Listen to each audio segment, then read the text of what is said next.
Thank you, Dr. Anderson, for reminding me. So at this time, we need to do the Pledge of Allegiance.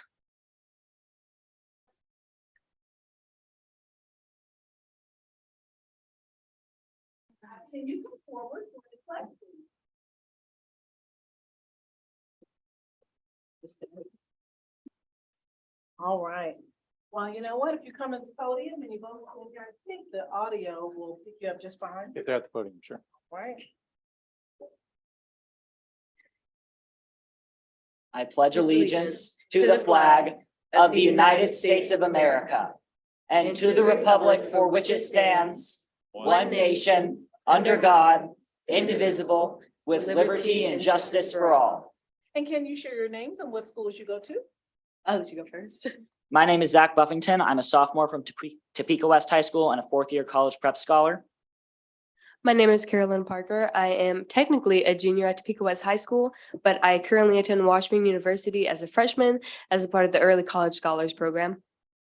Thank you. And you will get a chance a little bit later during the presentation to ask me some questions.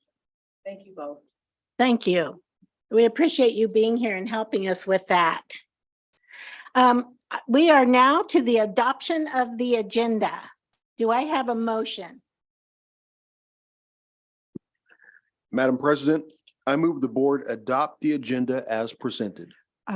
Okay, so actually, I move the agenda item number 21, our action item about the climate survey. If we can move that, please, to item number 7, because I have to leave early. Item number 7.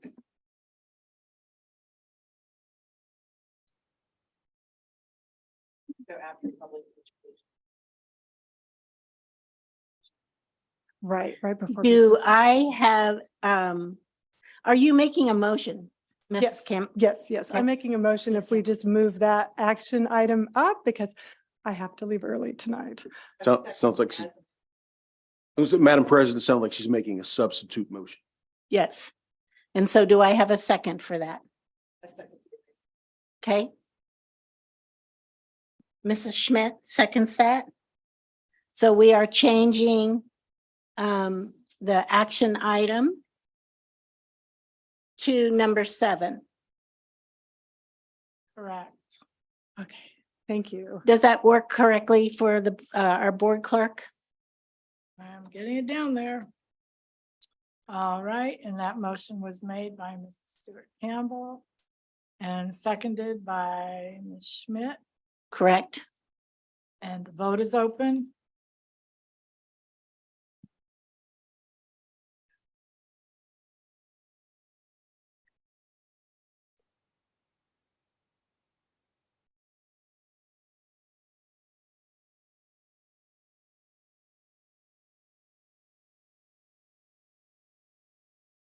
You want to vote by hand, Mr. Munoz?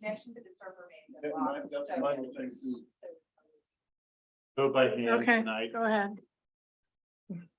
Issue this. Overnight. It's unanimous. Okay, I marked that unanimous.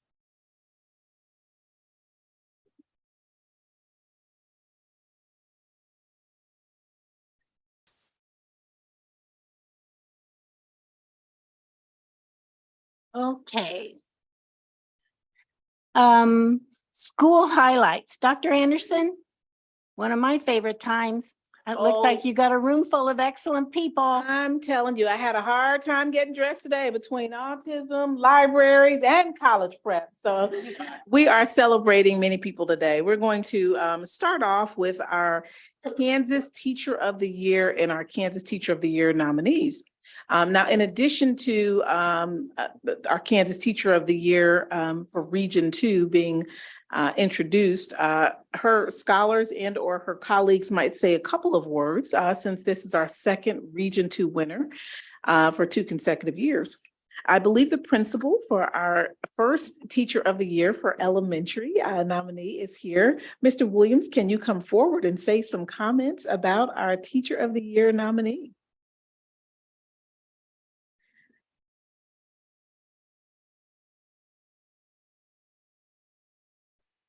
Well, Mr. Lake has had a wide variety of experiences. He's taught third grade in my building. He's taught fifth grade.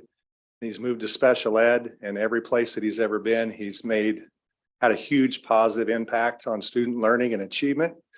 And so he's doing a great job as a consulting SPED teacher half-time this year, as well as a SPED teacher. And again, the relationships he builds with kids and with our staff and parents, it's top notch. So I just feel fortunate to have him in our building and doing the job he does. And can't say any more than that. It's just, I'd like to multiply him times 10 or 20. So. At this time, let's give an applause to Mr. Alan Lake.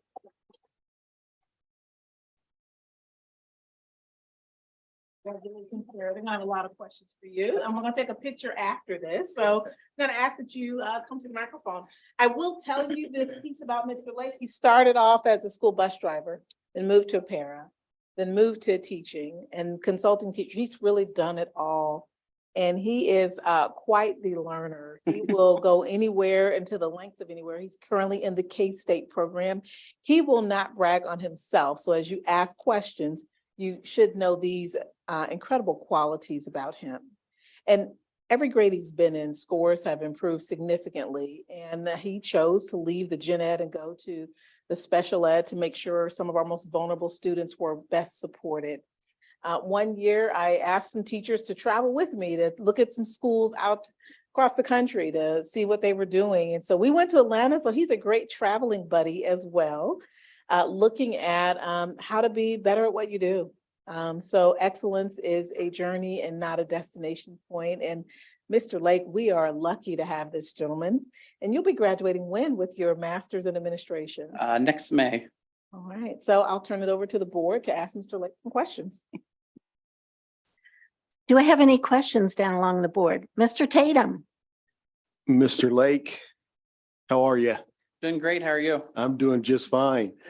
So having gotten to know you a bit over the past couple of years that you've been with my daughter, Madison, I have to say I am incredibly proud of you and really counted a blessing that you were able to teach not only my daughter, but to make an impact in the lives of students and teachers and other professionals across the district. Talk to us a bit, if you would, about what this journey has been like for you in arriving at the point that you're at now as the Teacher of the Year nominee.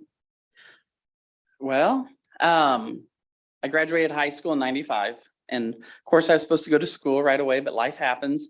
So I had to raise a family, and I vowed to myself that once my children were independent and able to suffice at home themselves, I was going to go back to school. And I found a way while they were in school to be involved also as a bus driver, as a para, as I was a PTO president for 4 years, helped transition schools at the Seaman School District from Lyman and East Enola Elementary to Logan. So just being part of that as a family or a parent member, and then also working in the schools and seeing, you know, the needs of students, things like that. One of my biggest ambitions or purposes is relationships. Without the relationships, children falter. They have to trust us. They have to trust the system. And I just feel it's part of my job, not just to teach, but also to teach us social emotional skills, to be a lifelong learner, to know that you're valued, to hear your voice, and just make them welcomed in the classrooms. Well, I'm going to say that I am.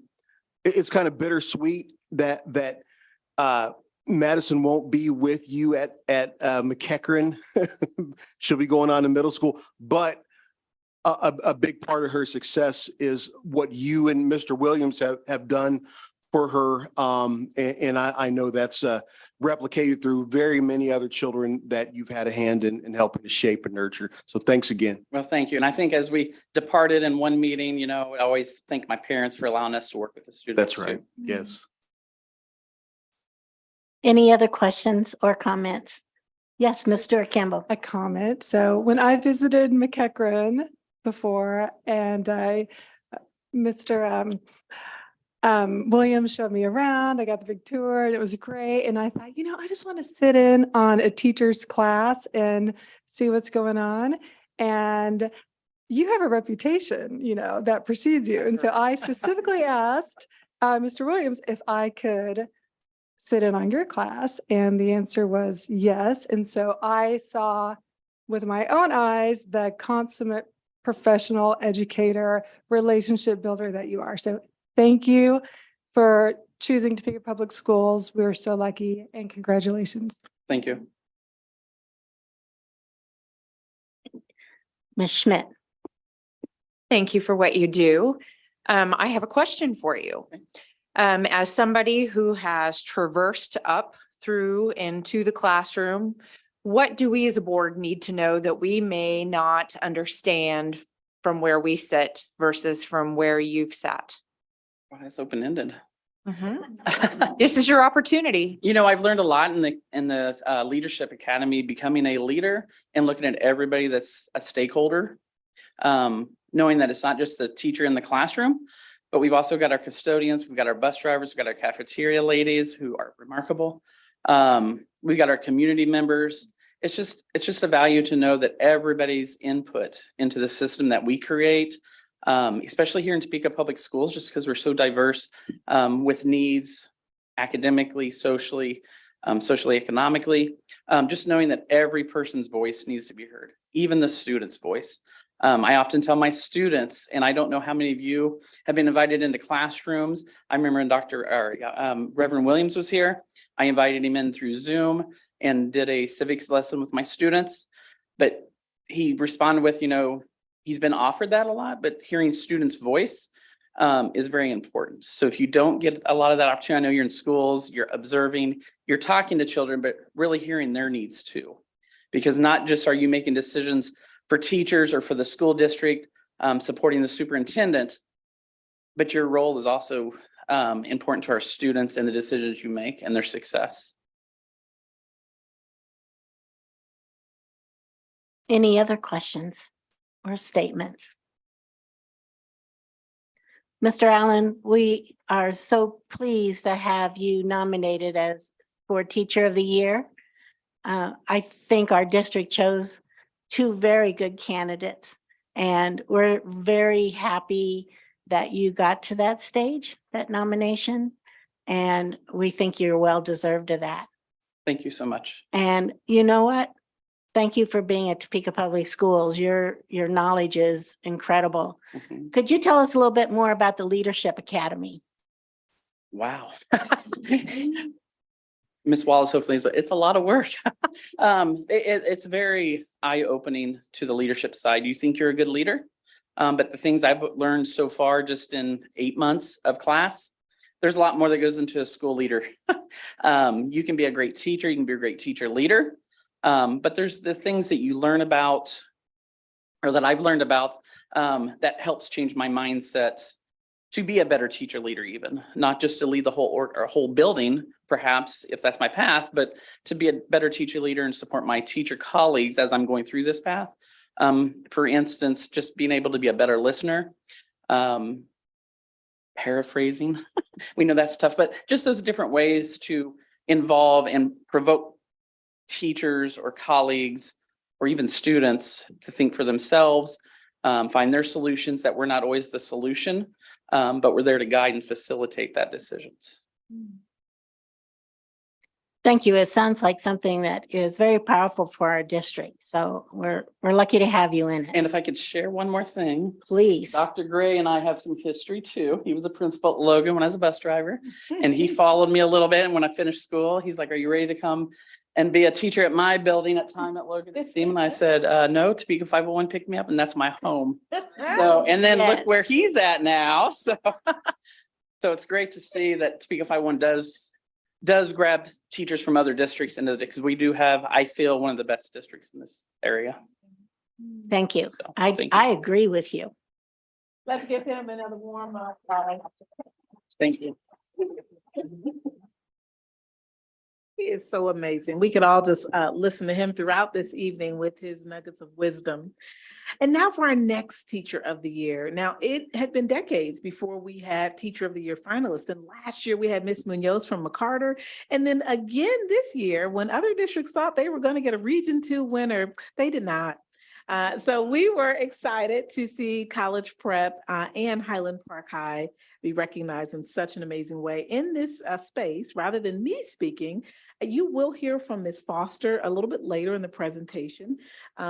So our students, and to be brief in this space, because you'll hear from them as well, if you can come forward with Mr. McKnight. And we're going to introduce Ms. Dela Cruz. And so if you can share an introduction, you saw me just do that. So if you want to begin, and I'm going to move away from the microphone because you might not necessarily need that. I'll give you the podium. Right at the podium. You might need it. And if you can introduce Ms. Dela Cruz to just share, you'd like to introduce Ms. Dela Cruz, and here's one piece they should know. And then you do the same with the one piece. And if you wrap up that introduction, and we're going to give her a warm applause, go right on ahead. So one piece I think everybody should know about Miss Dela Cruz is she, in general, is just a very, I think, personable teacher, a teacher that really shows she cares about us, one that shows that we're not just students, we're her students. She cares about us and wants us to succeed. One thing I would like to share about Ms. Dela Cruz is that I don't think I will ever meet another math teacher who has treated me with like the utmost respect and passion that she has. Throughout like my entire time at college prep, this woman has been there for me in mathematics. When I don't know something, guess who I ask? Her. When I do know something, I still ask her because I love talking to her so much. Oh, I'll take this microphone. You have that one. I would share, this is my 4th year in the district, and one of the first people I met was Mrs. Dela Cruz. And she came into my room, and immediately, I'm also a foreigner, and immediately I connected with Mrs. Dela Cruz for her story, which is very similar to mine. And she's also caring. You know, I was coming to a field without any type of teacher education. I'm coming out of the math field, and Miss Dela Cruz has supported me through that. And then I joined her at College Prep, and this is something I tell people all the time, that I'm blessed to be able to see Miss Dela Cruz every single day, and we get to talk about math. I'm happy for Miss Dela Cruz. She's caring, she wants me to learn, and she wants her students to learn. And with those remarks, that's better than anything I could have said. Let's give a warm welcome and applause to Miss Dela Cruz.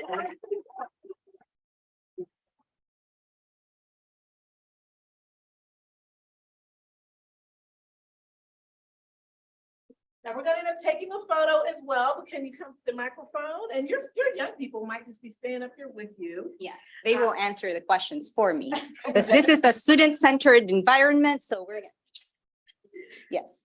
So we will turn it over to the board for any questions you have for Ms. Dela Cruz, our year for kids. Yes, Mr. Munoz. You know, we heard some about the story of how Mr. Lake arrived here to TPS. Love to learn more about how did you arrive here at TPS? How did we get so lucky? How much time do I have? No, just. If you've seen that amazing video that our amazing communications team has made for me, and that was so special, by the way, thank you so much. The first part actually tells my story. So about 15 years ago, I was looking for a greener pastures to support my family in the Philippines when an opportunity to work in the US came. So there were big districts, known districts, at least from the Philippines, like New York, Las Vegas, Los Angeles. They went to the Philippines to recruit teachers in critical areas like science, special ed, and mathematics. And then there was Topeka, right? Topeka, Kansas, a place that I had not heard before. But deep in my heart, that was the only district that I applied for. I looked at the map of the United States, and it was in the center. And that's where my heart actually, took me to this place. And I was destined to be here. Here, I built a wonderful family, and my husband and my daughter are here. But little did I know during that time that I would be also part of this big, outstanding professional community that allows me to make a profound impact, not only on students, but also on teachers. And I found a second home. And Topeka became my home. And I'm very grateful, very grateful. Thank you very much for sharing that and for choosing us. We're so lucky to have you. Thank you. Any other comments or questions from the board? So congratulations again. Thank you. Could you explain to us like the process? How does one get selected for Teacher of the Year? I'm curious about that. That is a very good question. It is quite a process. So we get nominated by the district. So I believe that's district leadership. To me, being nominated and represent Topeka Public School was already a win. And then with that nomination, we have to answer 100 of questions. Mr. Lake, when I said 100, I exaggerated. So there were like five questions that we had to submit. And then we also had to turn in our biography, resume, all the leadership involvement that we've had in the past, and then also ask for reference letters. I actually asked a few students and they all turned in reference letters for me. And that itself was already one of the biggest accomplishments. I'm already a winner. Reading all those reference letters, I was like crying the entire night. And then there is a selection committee that looks at the application. And then we went from there, and they selected one secondary teacher and one elementary teacher from each region. And there are 4 regions, I believe. Do you want me to continue? So that was like how we are selected as a finalist. And then from being a finalist, they will select the Kansas Teacher of the Year. And the process actually involves interview. I had to give a speech, and then they had to observe my classroom. And they also have to talk to administrators and district leaders about the expectations for the next school year.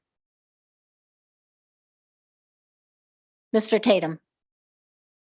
Ms. Dela Cruz, Yes, Mr. Tatum. congratulations. Thank you so Um, much. You also have one of my children, Olivia. So I am absolutely proud of you as well. And I think we have some top-notch teaching professionals here in the district. And I can't say any more than that, how proud I am and continue to do great work. Oh, thank you. I appreciate that coming from you. Thank you. Any other questions, comments? Dr. Bonebrake? We certainly appreciate you and Mr. Lake. Wish we could clone you all. But how many finalists are there? There are 8 finalists across the state of Kansas, 4 elementary teachers and 4 secondary teachers. And I should say I'm the only math teacher. How about? Sorry, I'm always passionate about math and teaching and learning. And so I should. In my mind, you've already won. Oh, thank you, Dr. Monica. Thank you. Can I just ask, the 4 regions, are they the congressional districts? Do we know that? How the regions are divided? I think they are. That is a very good question. I will find the answer to that question. It's a really good question. Mrs. Dela Cruz, could you maybe ask your husband and daughter to come up with you? My parents are here too, And and I your have to parents? say that this is the first event that my parents have attended. They're always shy. So this means so much to me, and they don't talk to anyone though because they're shy. They just say hi. So yes, definitely. Can I invite my parents over to Ms. Bowling? Yes. Thank you.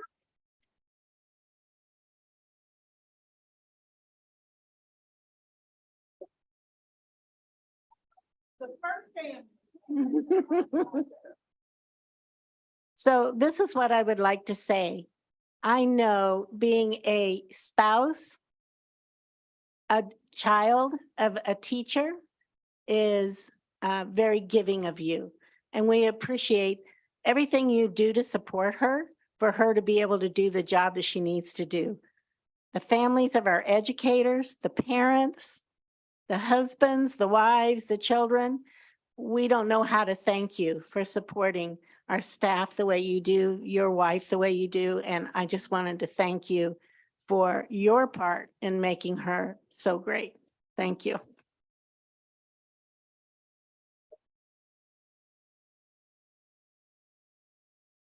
And we'll be taking a picture with them momentarily.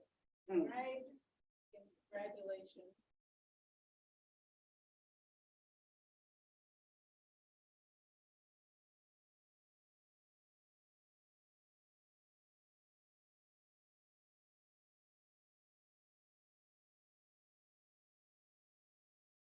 All right, and now it is time for our proclamations. You may have read the fantastic article from Mr. Garcia recognizing one of our supervisors for our media specialists who's been working almost 50 years in the role.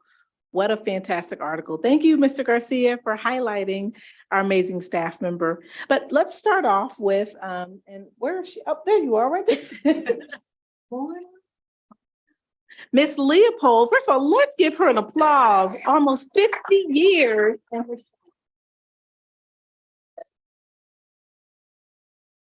She will be introducing who is with her and also the successor for Miss Leopold, who you may have seen at Topeka High or at Scott. I'll turn it over to her and she'll read the proclamation.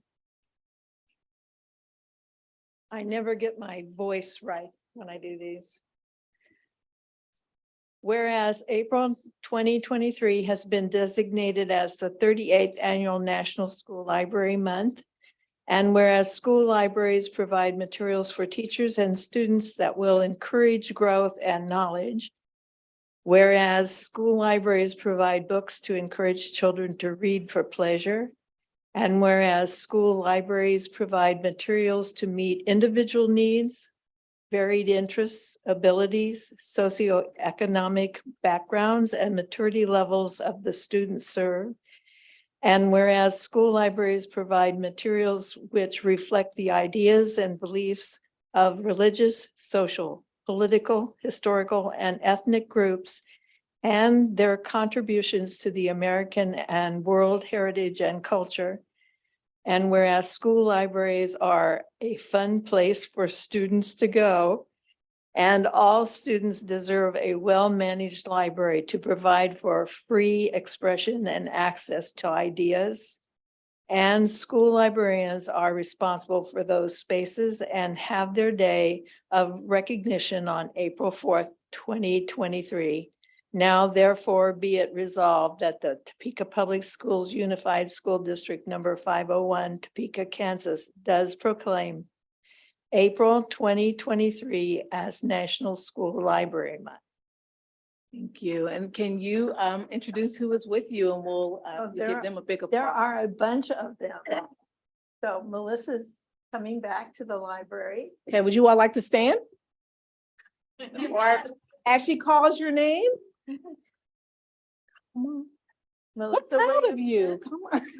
She's going to be at McEachern next year. Julie Oswald, she's going to be at Topeka High next year. She's moving from McEachern. Stacy Harrison, she's at Randolph. We're skipping him. I don't know who he is.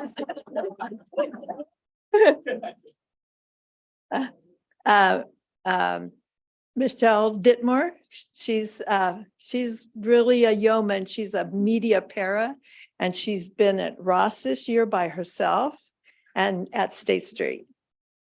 And Shyla Bijou and Shyla's at Landon. She has a new floor. She's happy. Tanya Foster, and Tanya's going to be the head media specialist at Topeka High. And Brenda, is going to be Oriana. She's going to be the media specialist at Scott. She's our first truly bilingual media specialist. And Tiffany Beasley, and she's replacing me.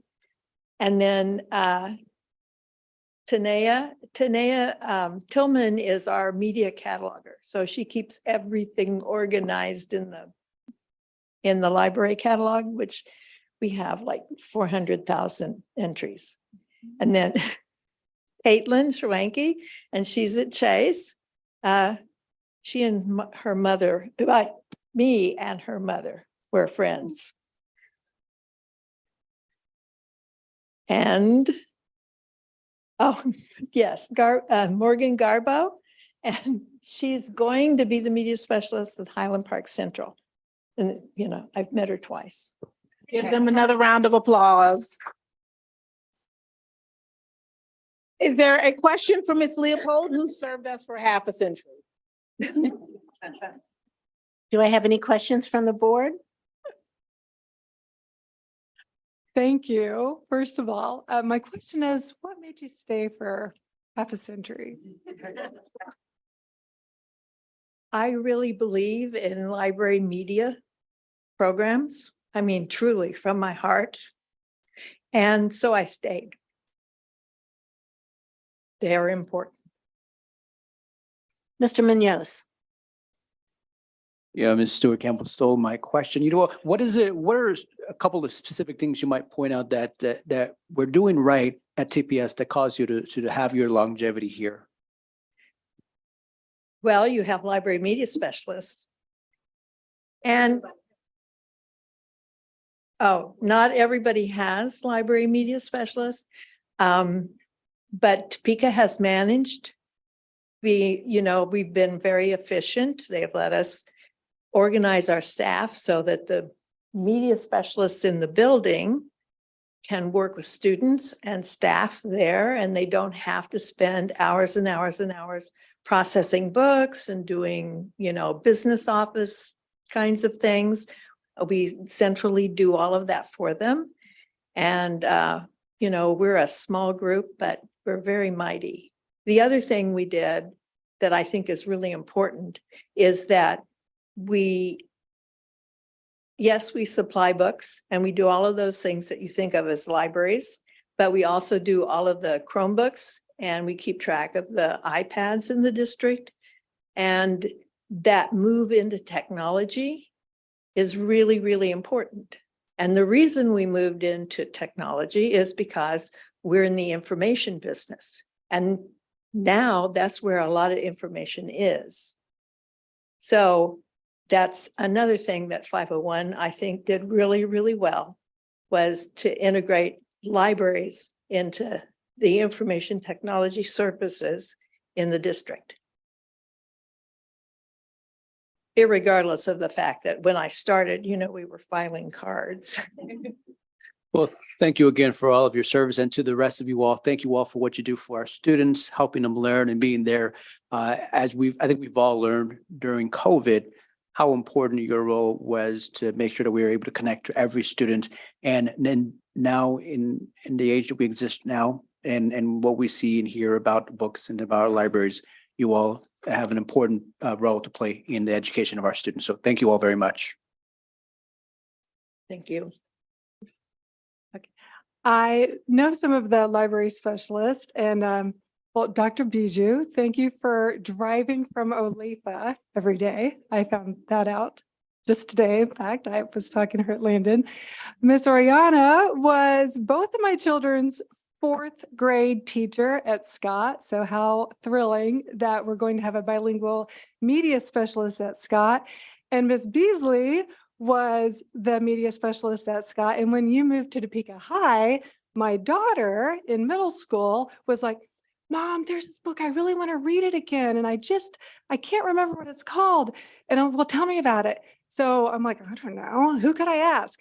Miss Beasley. So I emailed her at Topeka High. I'm like, it's a book. It's about book. She knew exactly what it was.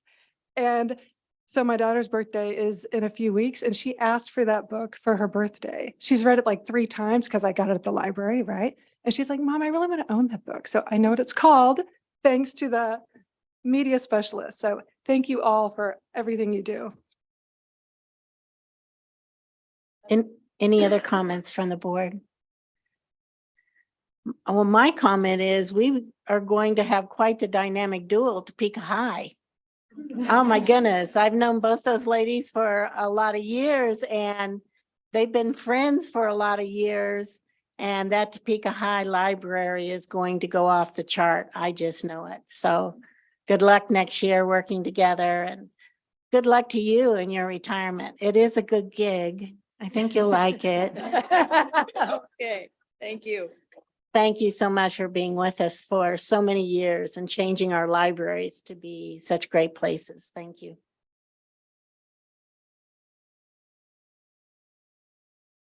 All right, and our final proclamation, and as I get ready to say this, Ms. Beasley, can you stand for just a moment? It is a mighty task to step into the shoes of someone who has been managing the library so well, and all of our media specialists. And for Ms. Beasley, who has really grown in her leadership role from elementary to high school. I think last month was that when you had that innovation or robotics or some kind of media specialist and want to see robots flying in the hall at Topeka High. I said, who is that? The media specialist. She is pretty dynamic, and to now seeing another woman move into leadership in this way is pretty powerful. So we just want to say hats off to you, and we're excited about your new opportunity, Ms. Beasley. All right, so now our final proclamation. Okay, so now I have to take off the college prep jacket and go to Mr. Rooker, who is the district autism coordinator. Not every district has an autism coordinator. It's pretty incredible, and he's a pretty amazing staff member. So I'm going to turn it over to Mr. Joe Rooker, to read. Is it Rooks? Yeah, that's And I'm wearing the wrong color. yeah. Well, no, I brought you a new one. He It brought just me a came new in. one. So Oh, it's my here, goodness. so, yeah. Yellow now, I have the Yes, white. I Oh, like it. thank you so Yes, much. yes. All right, we're going to turn it over to him to read our proclamation. Sure. Thank you. Whereas April 2023 has been designated the 38th annual national. The Centers for Disease Control and Prevention estimates that 1 in 54 children in the United States are among the millions of Americans living with autism spectrum disorder. And whereas the month of April is recognized nationally as Autism Acceptance Month and includes observances to highlight the increasing number of individuals identified with ASD and the impacts on families and support services. And whereas Autism Acceptance Month is an opportunity to celebrate the unique perspectives of those living with ASD. And whereas each person should have the opportunity to gain a quality education and follow their talents wherever they lead. And now, therefore, be it resolved that Topeka Public Unified School District number 501, Topeka, Kansas, does proclaim April 2023 as Autism Acceptance Month.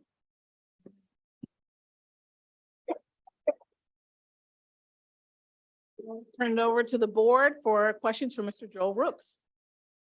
Could you explain a little bit about our program here at Topeka Public Schools? Sure, yeah.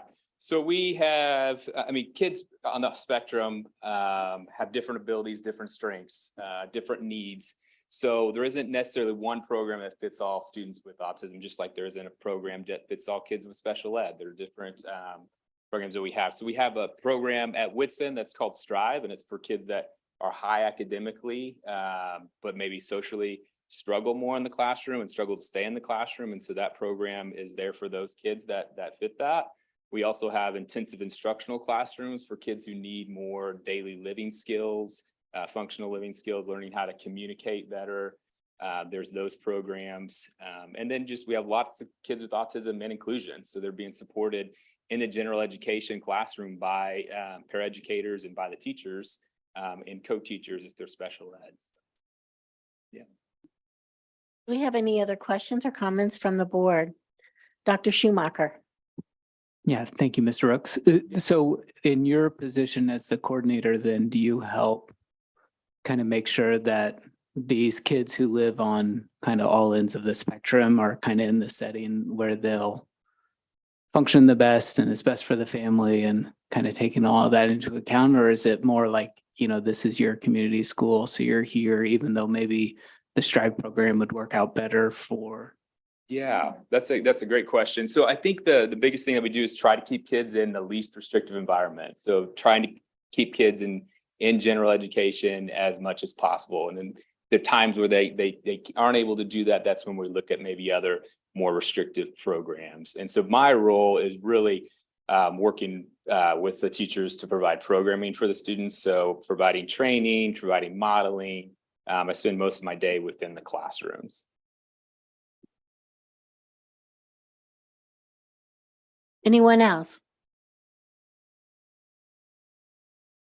We thank you for the work that you're doing. I know when I started teaching, we were just on the threshold of understanding of how we could help students do better in our school buildings. So what you have done with our program and bringing it this far along and the understanding with teachers is remarkable. So thank you very much. Thank you. If you don't mind my saying, this was made by Julian Gutierrez Ramirez from Eisenhower. He's an 8th grade student there. So this is the 3rd year we've been able to have a student create a shirt like this. So, yeah. Thank you.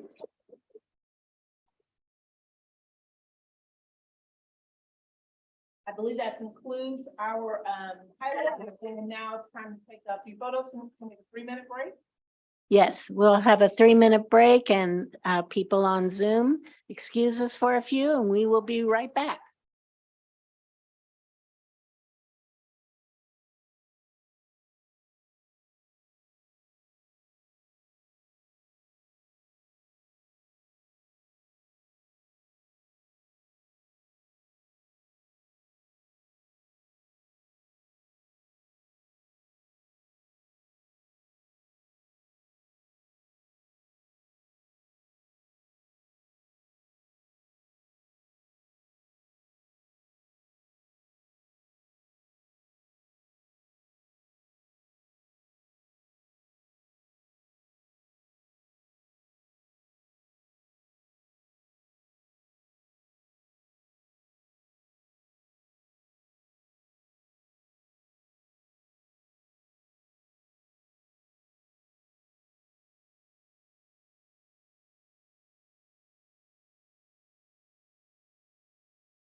Mrs. Lister, do we have any public comments tonight? Madam President, we do not.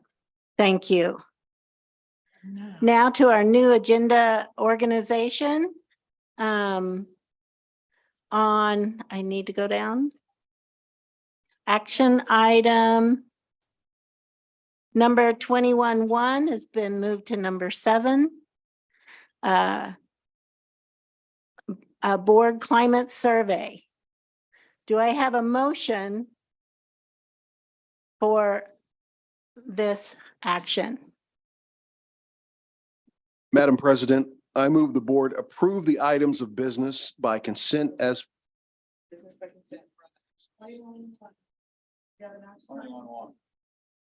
see it. I see it now. Okay, thank you, everyone. Madam President, I move to approve development of a board climate survey with Kansas Association of School Boards. Do I have a second? I just want to make sure that the survey is not about the board. It's a district climate survey. So I just want to clarify, call that out, district climate survey by the board for the board. So. Got it. Do I have a second? Dr. Bonebrake? Do I have any questions or discussion?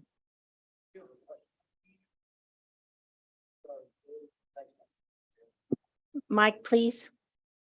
I have a question. So because I can't see it on my computer, are we voting to move forward on this, or are we voting to approve some sort of survey that's already been worked on? That's my question. Forward. The first one. Okay, to move forward on that. Okay. Yeah, I just I think I expressed it last time that that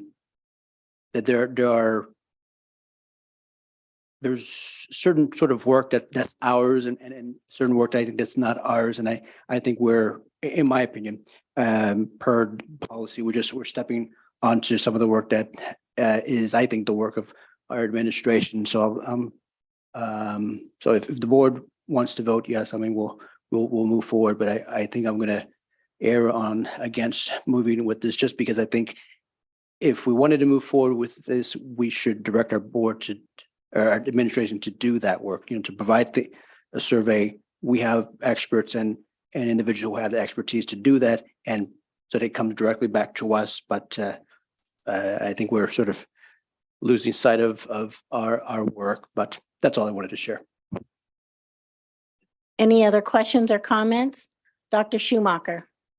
Yeah, I would agree with Mr. Munoz that I think that, there is a survey that's done and there are things that, outside of education, I served in administration in my realm for a long time. And there are times that decisions are made that maybe are not the best for the climate, but are best for the patients. And so education, Mr. Lake had said it, the number one stakeholder is our students. And so I think continue to do what we can for our students. And sometimes that, bad things might happen. And as Mr. Munoz said last board meeting, I've not had anybody beating down my door that they're having issues with 501 and with the climate of 501. And I talk to kids and parents and staff every day in my clinic. And so I feel like I get a pretty good picture, a pretty candid picture, and I don't think I share the same concerns as other people on the board. And I do agree that even if we were going to look at KASB, I think to kind of tell Dr. Weisman that we don't think she would do a good job of writing questions, even though that's what she's been trained to do. And she has the research to back it up. I think that's a bit problematic. So I would agree with Mr. Munoz. Thank you. Any other questions or discussions? I know I have some. So I'm hoping our board will give this some great thought. I think this is when I had the retreat, when we all had the retreat, I said, we're going to have to make some very tough decisions. And you have brought one already that I agree with Mr. Munoz is a leadership position to do. I think our board is overstepping, and I think we need to step back from that.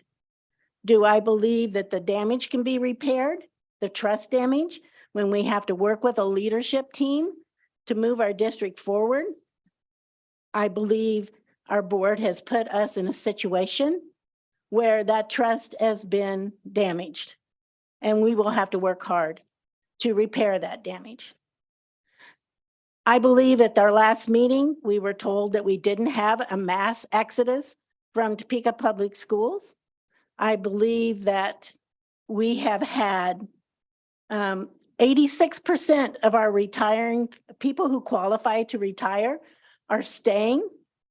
I would think if we were having a huge morale problem in our district, they would not be staying, they would be leaving. I have listened to the KNEA negotiations for the last 10 years. There has not been any morale issue brought up by the Kansas Association, the Topeka Association against us. Not once have they asked to negotiate that situation. They want jeans, but other than that, that has never been a negotiated item. I believe that a few voices in a few ears has created a situation that has damaged our board. I believe our district has many ways to report concerns. Our superintendent has left open all kinds of avenues for speaking. We have paraprofessional board. We have a morale board, which has not reported a problem. We have a principals association that meets. We have a student council that meets with the superintendent. We have parents through DCAC that meet with the superintendent. And if people are not able to speak up when they have a concern and they have to whisper in a board's ear, then that board member has a responsibility to talk one-on-one with that superintendent and say, I have this concern. I have heard this concern. And I would like to know how many people have actually gone to her on your one-on-one and spoken to her about this concern. That is a concern right there, that you haven't done that. This is a really like, are you wanting to fall on your sword for this survey when it should be something that we can discuss with our leadership team without bringing it to a vote? Do we really want to put our principals out there to be under this scrutiny also? When I feel like they've done a great job. We had 7 principals here last meeting that have distinguished school awards from the State Board of Education. Do we want to put them under this? Because the survey is supposed to be about leadership. Unless you're just pointing out one leader, and that is extremely inappropriate. I'm hoping that you will really think hard, and I hope you did your research about all of the times that we have had success in this district. National recognition, state recognition, community recognition. Bringing this up is beyond what our board should be doing. We have departments that can handle this. And I can tell you as a member, it was embarrassing for me as a board member sitting here last meeting in front of the State Board of Education, calling out our leadership. What's that going to do for even hiring? There are ways to approach these things. And you guys did it right. You had your 3 people and you brought it. That was the correct way to do it. But was it something you really want to fall on a sword for? Because we have a lot of work to do in this district. The next 4 or 5 years, I've given you a list of the concerns. And is this what we really want to do? Do we want to run away a superintendent that has done such a nice job running this district? That is where you are heading. If you're ready to stand on that, then you go ahead and vote yes today. But if you're not sure that you really want to move forward as a board like this, I would suggest that you vote no. Those are my comments, my questions. I'm hoping you did your research. So how much is this going to cost us? I'm assuming you talked to Mrs. Wiesman about the cost of this survey.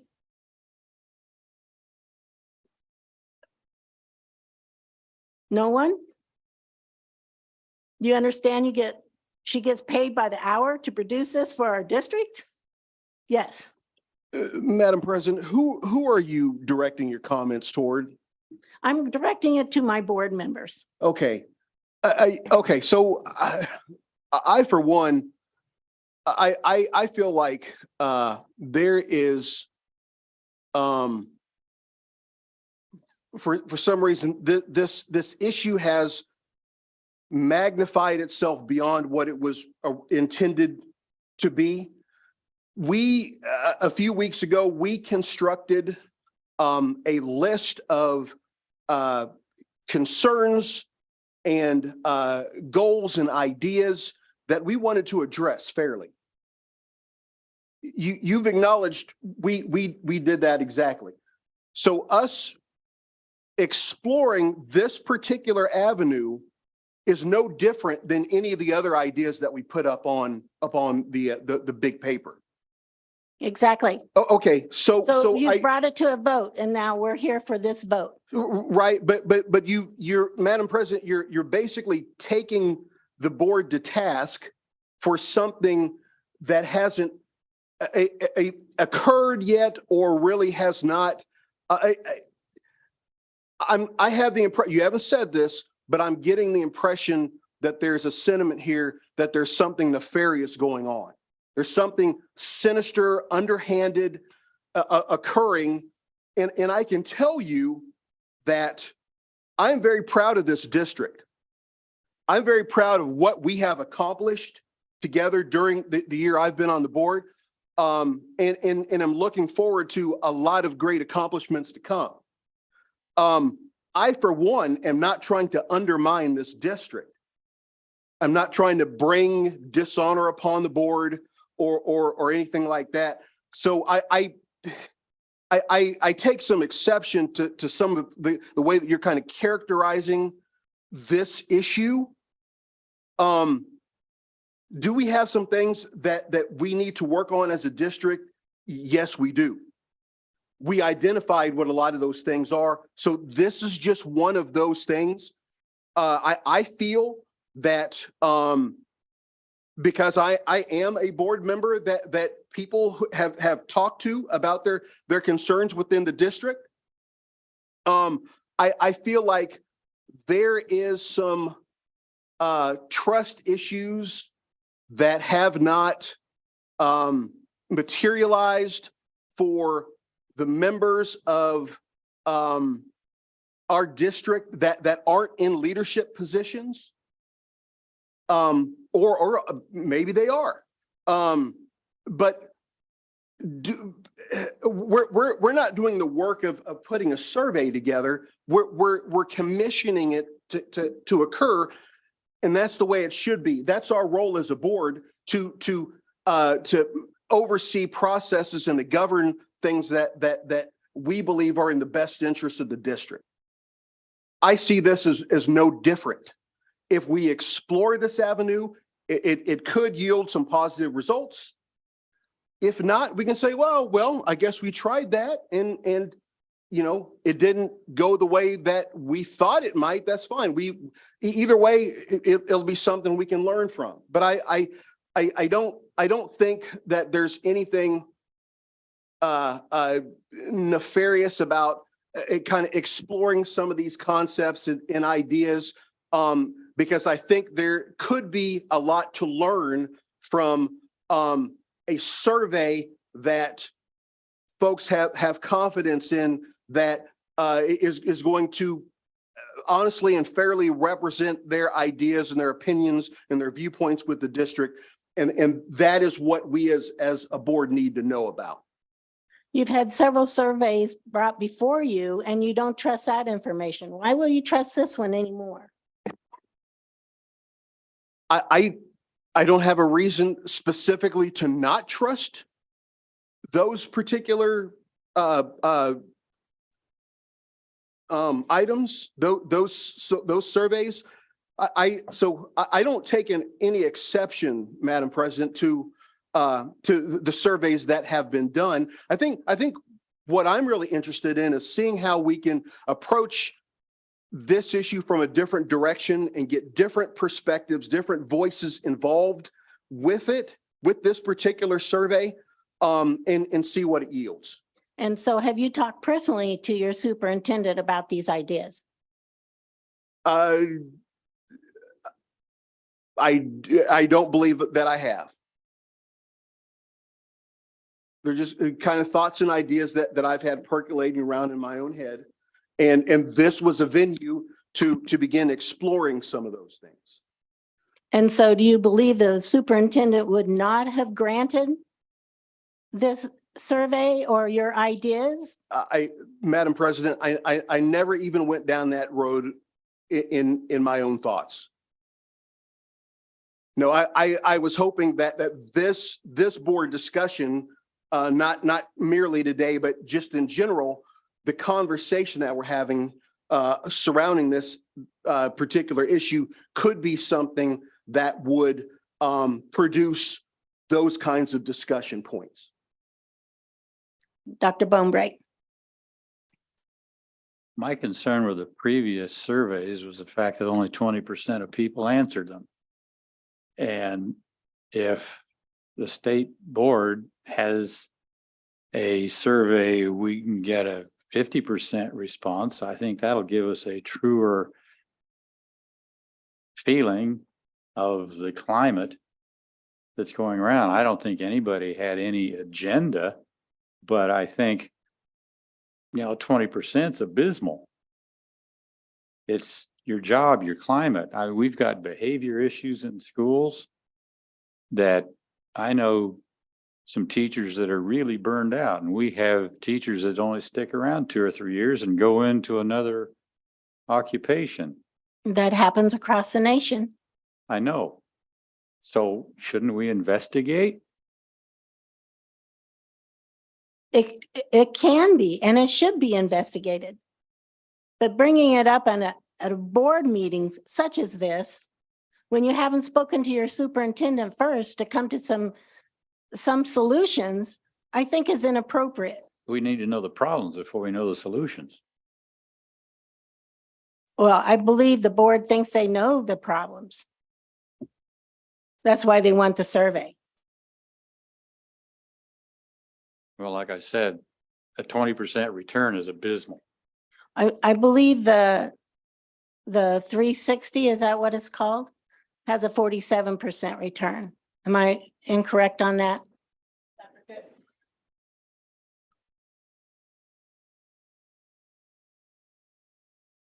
The average survey response is anywhere between 20 and 30 in all of the research.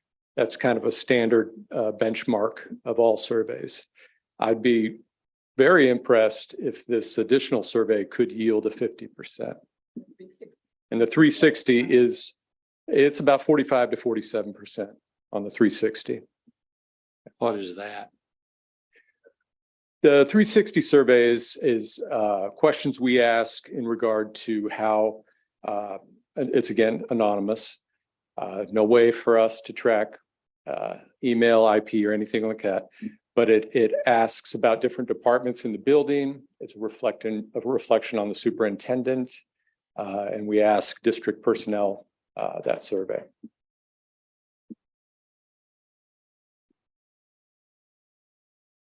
Thank you. Do you have one for Dr. Kipp? Thank you, Dr. Kipp. Yeah, no, for me, this external survey is just what districts do. I know we did it before this board, the last one in 2019. So I don't understand why anybody would be concerned when this is just what districts do.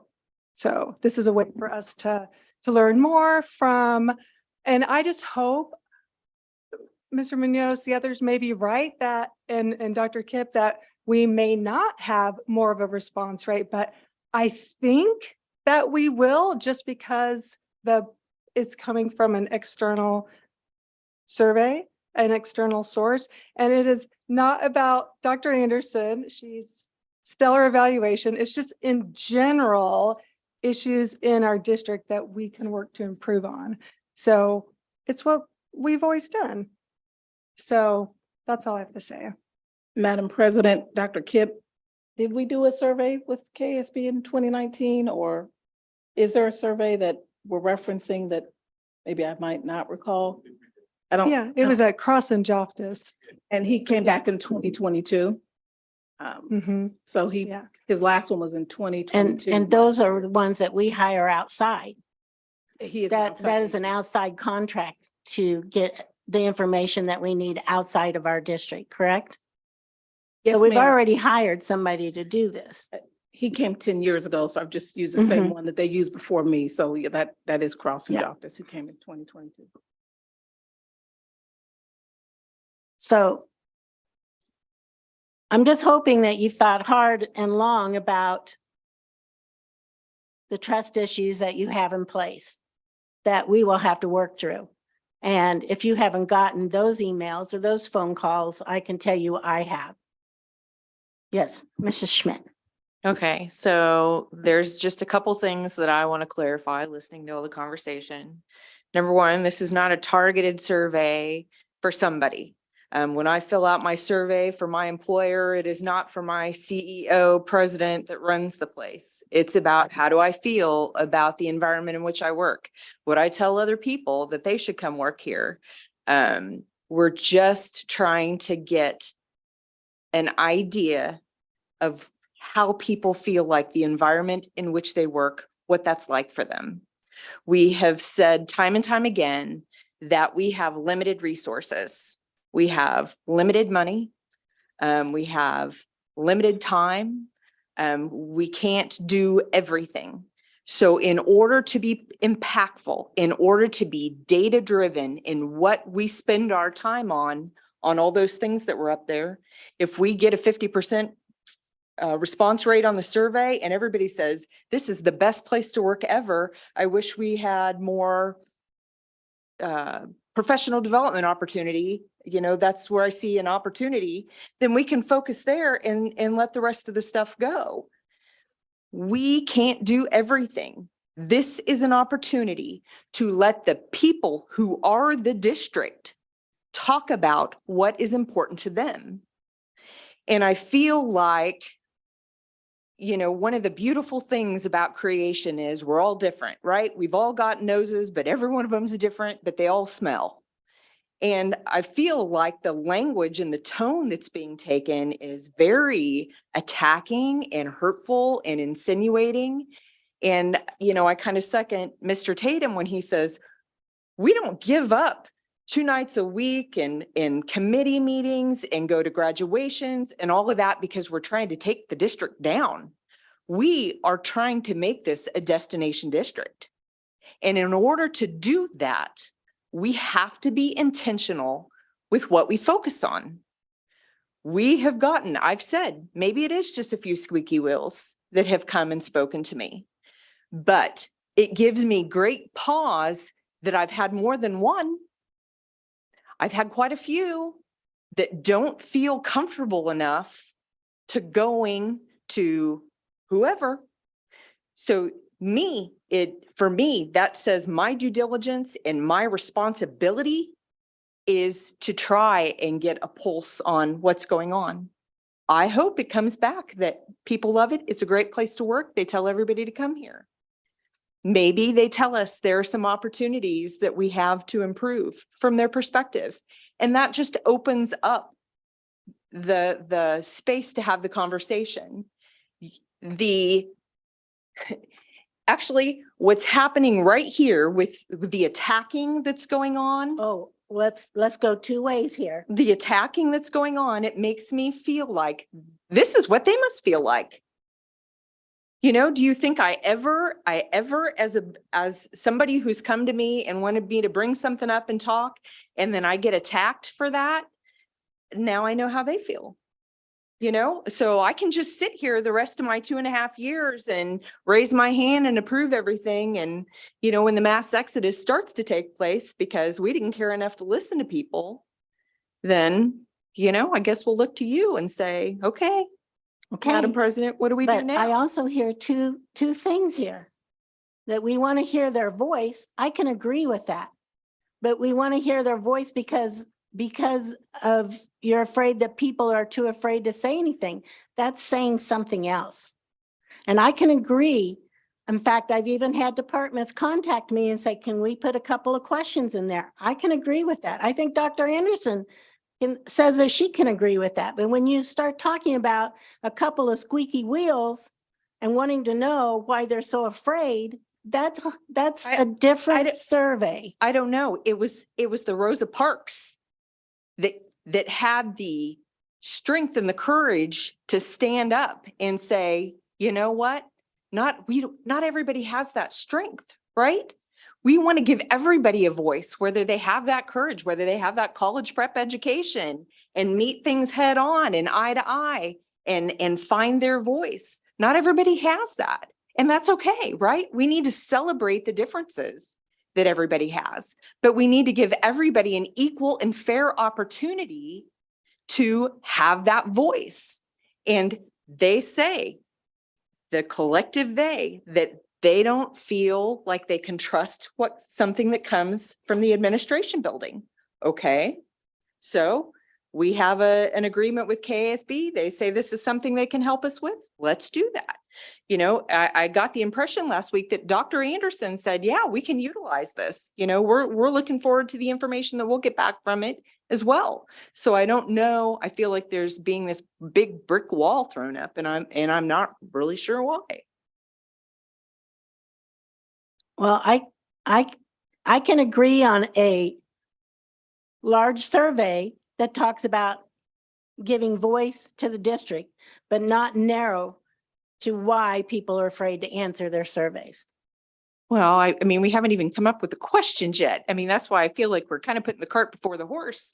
We're not even, we haven't even got to the point that we voted to agree that we should look into a board climate or a district climate survey. We're already talking about what it's going to achieve. I think part of the plan was, if it was approved, that we were supposed to submit questions or, so.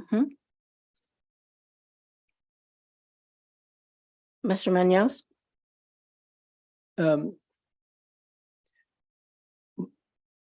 When you've had individuals reach out, have anyone who's heard from individuals pass on any of those? I think Keith, you mentioned, Mr. Tatum, you mentioned that you hadn't passed those issues on to the administration to sort of work at and try to. Has anybody else sort of shared with the administration?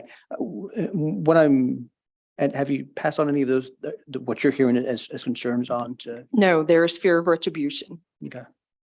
Yeah, and I only bring that up because, I mean, from time to time, when I do hear about sort of any issues, I pass that on. I understand my job as sort of passing it on to the administration to give them the first chance to try to work on whatever issue that is. And in fact, in our policy, it states, and in fact, what that sort of graph that you sort of suggested we take on whenever somebody approaches us, that there's sort of a process before it gets to us. I think that's my biggest issue. I'd love if there is some issues that need attention that's been brought to your attention. I'm glad that they came up to you. I'd like to be able to give the administration a chance to sort of work on whatever it is that's coming, that they're sharing with you. You're not saying anything that I don't sort of disagree with in terms of making sure that we're hearing from as many individuals as possible. For me, it's simply just a question of what's the best way to sort of hear from as much staff as possible, get that high return, so that we can have a good, clear sense of what that is. But before we do that, if there's anything that's being brought to you, I guess I would hope that we could bring those issues to the administration, give them an opportunity to sort of address whatever it is that might be happening that we may not, completely be aware of. So that's why I stand here. And I think we're all passionate about. You won't find any individuals in this room that are more passionate about 501. So I think that can get the best of us sometimes. And so I think it's best of us to recognize when we're sort of being sort of excited and take a step back and see. So it's I think we've heard from lots of individuals, and I don't know what else there is to sort of, but to decide whether we go forward with this or not. Is there anything else that, something else we haven't? Well, I have a good example that I think will help. So when Madam President asked if we brought it to the superintendent, so English learners, everyone knows that's my baby. So I talked to Dr. Anderson about our EL program, about how every school, how much I wish that every school had services for English learners. And through that conversation, she did her magic and made it happen. And I'm so proud that Topeka 501 has EL services at every single or almost all of our buildings. The few that don't have very few ELs. So, but there's an EL teacher who's reached out to me about issues. And I said, well, talk to your administration. And this person's afraid. And I'm like, darn it. And I wish that they weren't. I wish that they weren't, but they are. And so this person, I think, would not answer honestly on an internal climate survey. I wish that they would, but I don't think they will. And I hope that they will. It's about ideas they have for improving EL services. And I hope that they will on an external one. So we as a board and Dr. Anderson can do what we need to do. So that's an example. Okay, All right, can we vote? I'm late picking up my yes. daughter.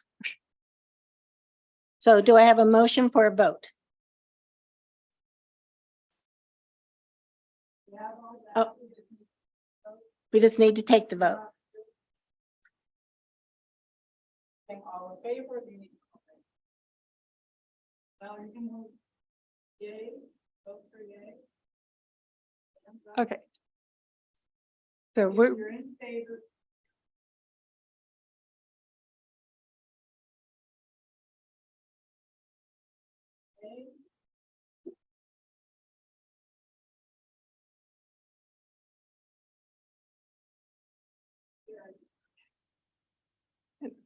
I'm sorry, I have to leave.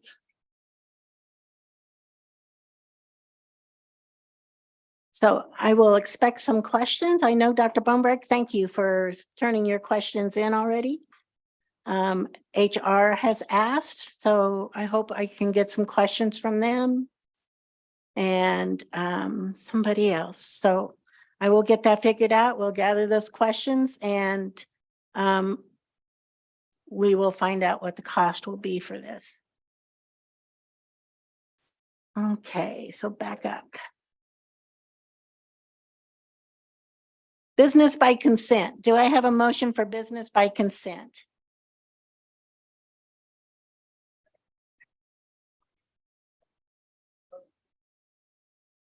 On 7. Madam President, I move the board approve the items of business by consent as presented and authorize the board president or superintendent to sign the special project and purchasing contracts for and on behalf of the board.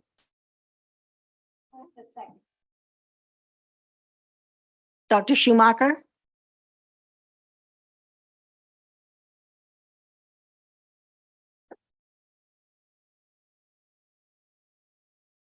And a vote by hand again?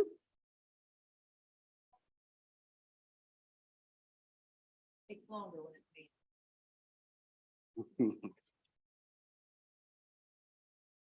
I think it's going to be manual.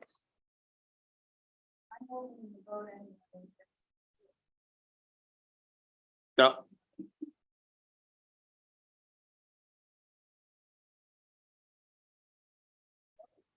On my phone.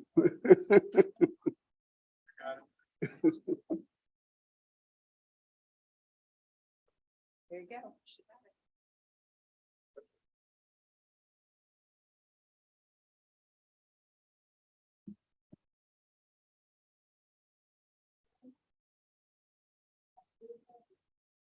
Excuse me, Madam President, I know you've committee reports from board members. Since we have students here who have class tomorrow, as you proceed on, we do have the college prep report. And if, since it is 8 and it came at 6:30, if there's any willingness to allow them to report out, that would be appreciated. Anybody against that? Okay, please come forward. All right, I think Ms. Foster is coming forward. You know, Ms. Foster's retiring. She got tired of that 8-hour drive and she's going to be working in St. Louis City. So we're going to pull up that PowerPoint. And as you know, and as we get started, those first couple of slides, just to give those a little bit of background that might not know about the college prep. You heard our students at the Pledge of Allegiance. And I told them, I said, okay, if you would like to leave, these students could be your future board members. I said, do you want to stay, or is it kind of like in class when there's this good, robust dialogue? And they wanted to stay. They said, kind of like watching this.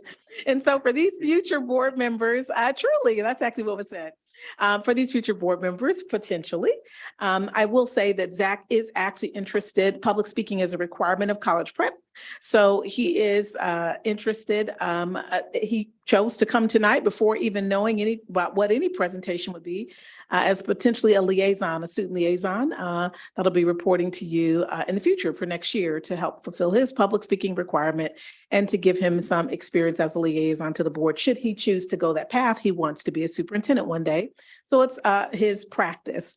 Having said that, as you just look at the screen, and I'll summarize that screen so we can get to Mrs. Foster's component, college and career readiness was part of that strategic plan goal in 2017. As a result, the Equity Project was created, which was the College Prep Academy. That was implemented in 2018, placed in TCALC. And as you'll see from the bullet, and it's in your PowerPoint in your board docs that you can't look at right now. But we did upload it. When you get home, you can take a look at it.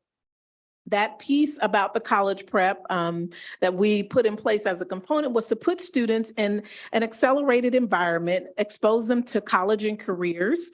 And we believed if we started with the students from free reduced lunch schools, which was Eisenhower and Chase, and the highest free reduced lunch schools, accelerated their learning, extended their learning time, so they went to Saturday school as well. That these students would not only catch up, but move beyond their average peers.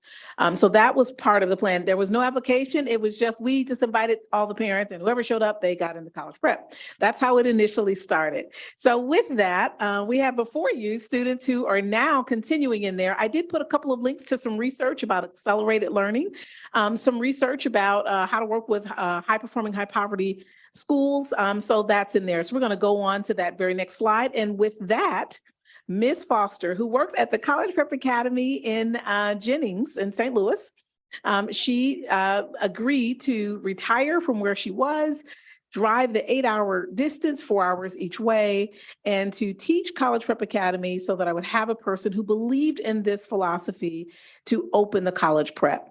Having said that, and before she comes on up, I do want to thank her and just give her an applause. This is 5 years in. Yeah.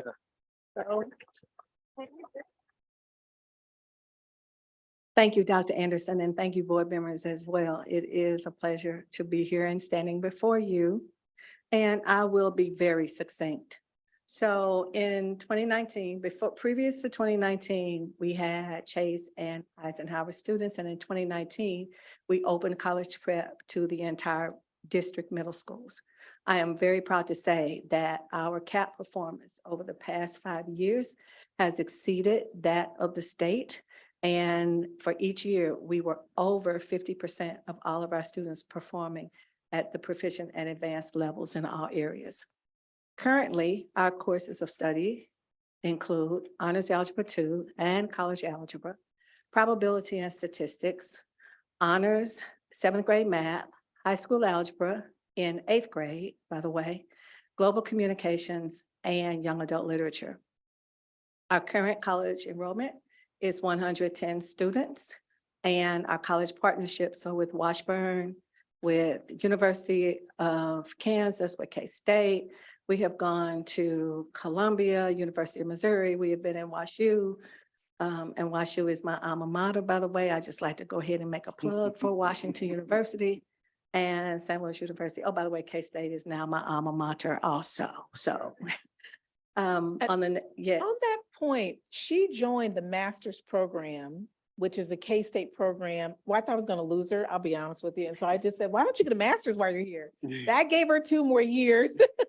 So she actually now has 2 or 3 masters and all kinds of degrees from Washington University, but also now a master's in administration. So she could be a principal if she would like to be after that additional master's. No, no. College prep, our academic performance. So this is the data from last year, from 2022. And 88% of the college prep scholars scored 88% in the proficient and advanced levels in ELA and in mathematics. We also outscore the state by a significant amount as well, as you can tell from the graph. Next slide is our student. I wanted to talk a little bit about college prep and our curriculum and our instructions. So in college prep, this is so crazy. In college prep, we typically offer accelerated courses about 1 to 2 years above, the average grade level. So if you're a 9th grader and you actually do participate in the college prep program, you're already in geometry, while most of your peers who do not partake are only in about pre-algebra or algebra classes. So it's a big step up. One of my favorite things about this program, on the other hand, is that you actually do get to gain college credits. 2 of the courses, statistics and probability and honors college algebra, both conform to the Washburn University formatting. So the finals that they're taking in college algebra are the exact same ones that I took my freshman year. So they're pretty high up there if you ask me. But other than that, in both our mathematics course, we are teaching real world problems. Just, my last semester at college prep, we worked with both Mr. McKnight and Miss Foster in working on a retirement plan and a CLAR plan, so you actually get a little, sense of what you're going to be working with in the future if you choose to go down a route like that in mathematics, as well as our English department. Oh, I love our English department. If you ask me, the books that we read are actually, kind of more to our society, and they face problems that are actually, relevant instead of reading a book that, 1800s, I'm not seeing much else there. But it is honestly just a great program. And I felt so much more prepared when I took, the ACT and the SAT when doing it. Awesome.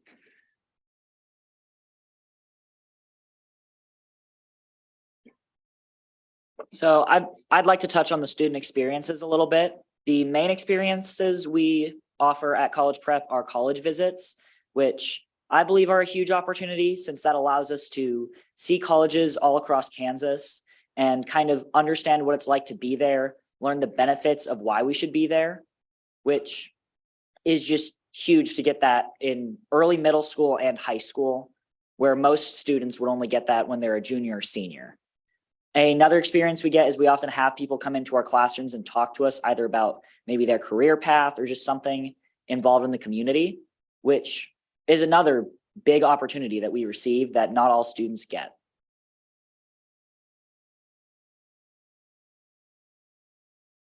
So in terms of parent engagement and opportunities, we started this year what we call a student profile, and I'm gonna kind of flip this a little bit. So if I could go to the next slide so you could see what I'm referring to.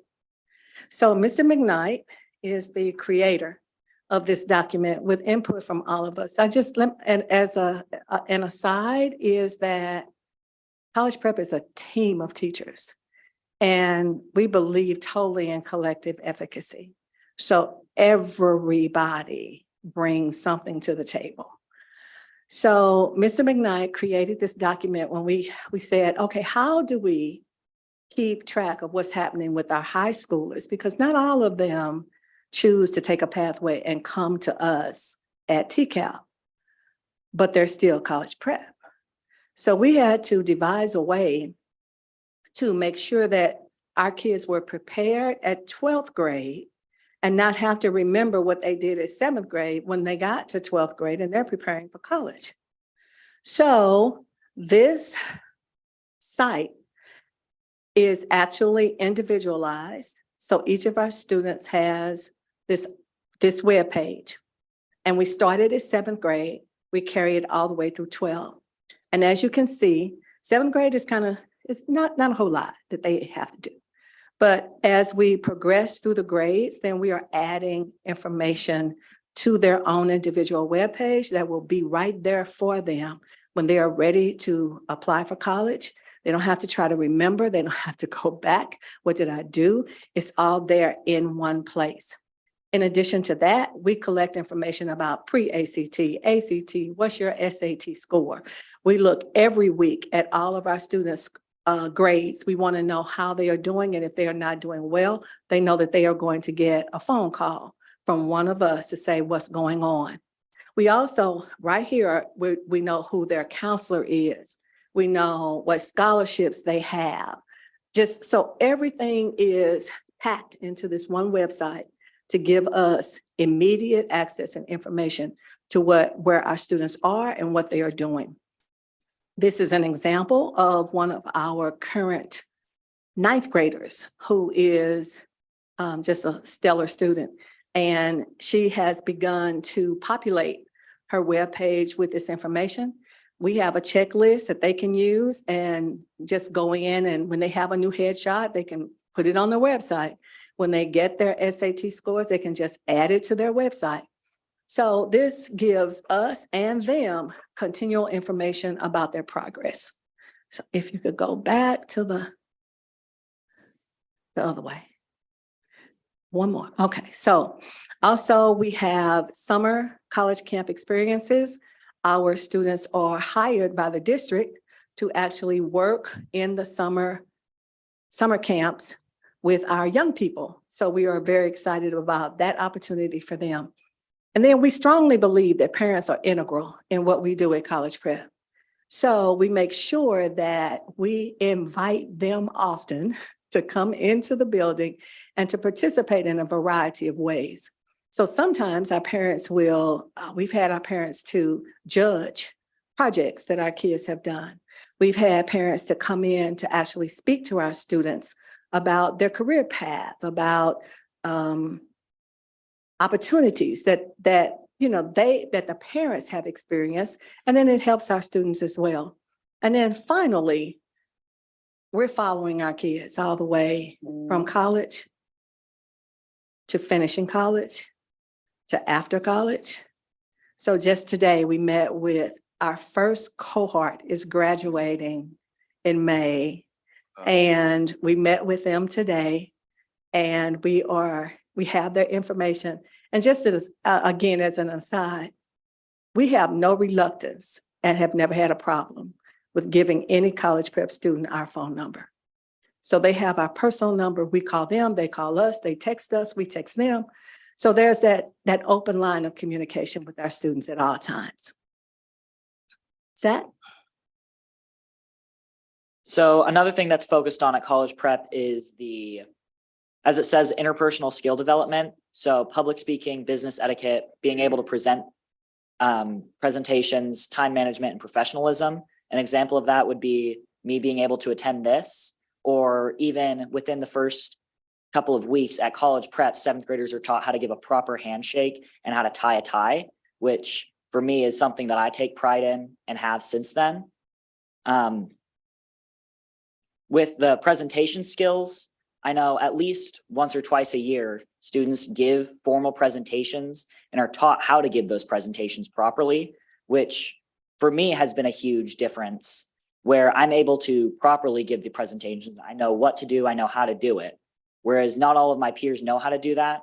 And I take pride in knowing how to do it and being able to teach my peers how to do it as well. And so we turn it over to the board for questions. And we'd be remiss not to bring Mr. McKnight up. Mr. McKnight moved here from the Caribbean to Topeka Public Schools. Each of the College Prep instructors, or at least two of them, and then the coach, the instructors are trilingual, actually. And so as Mr. McKnight joins the team and you ask questions, we'll turn it over to them. Carolyn, can you come back to the microphone? Carolyn was selected. She's in her first year. So much like Tiajane Ray that some of you met today, who's graduating from college in May.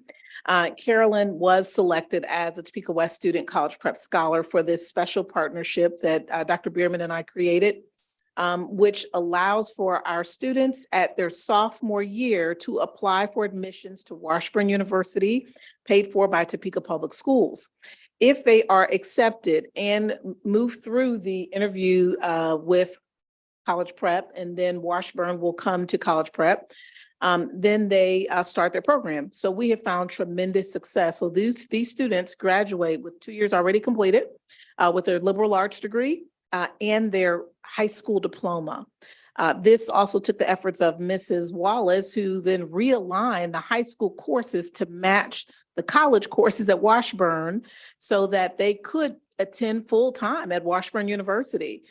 So it sounds almost impossible, but it's quite possible. With teaching and learning, myself, Dr. Bierman, Dr. Mazachak at that time really worked with me and was excited about this idea. So this is our second student. And they're doing this to us at a reduced cost. And just so that we continue this as the destination district doing it, we won't reveal what that cost is. But that reduced cost makes this very affordable for us to be able to do this. So we are so proud of you, Carolyn, and your excellent running start thus far. We'll turn it over to the board for any questions for any of these individuals. Anybody have questions down the board? Dr. Schumacher. I'd first say thank you to our scholars for sticking around this evening.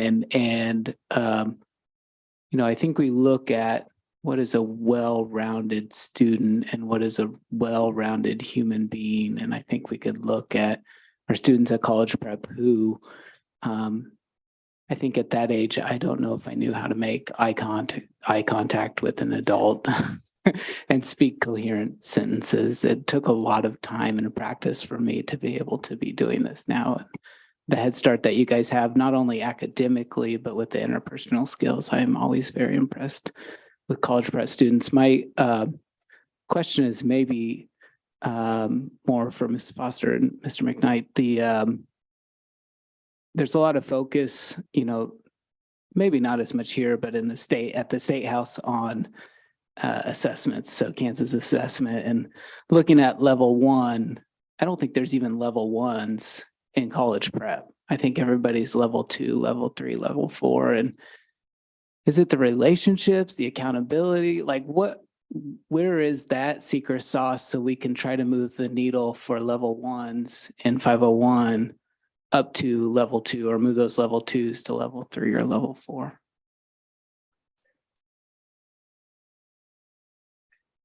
I know you have heard this before, but I promise you it is true. It is the triage, and I call it the CPR for academic achievement. It's curriculum, it's pedagogy, and it's relationship. Kids, number one, kids don't learn from teachers that they don't like. So that's the very first hurdle to overcome. Then after that, if you have a curriculum, I need a curriculum, but I also need some freedom and flexibility within that curriculum, because the curriculum does not address who's sitting in front of me. I know who's sitting in front of me and what their needs are. So I need some flexibility, but I need a good, solid, research-based curriculum. And then there's the pedagogy, which is directly attached to professional development. Because when I know how to teach, then it makes learning enjoyable. But the most important part, I say relationship is most important, but those other two are equally important, because if you don't have those, you won't see the success that we really want to have. At College Prep, failure is not an option.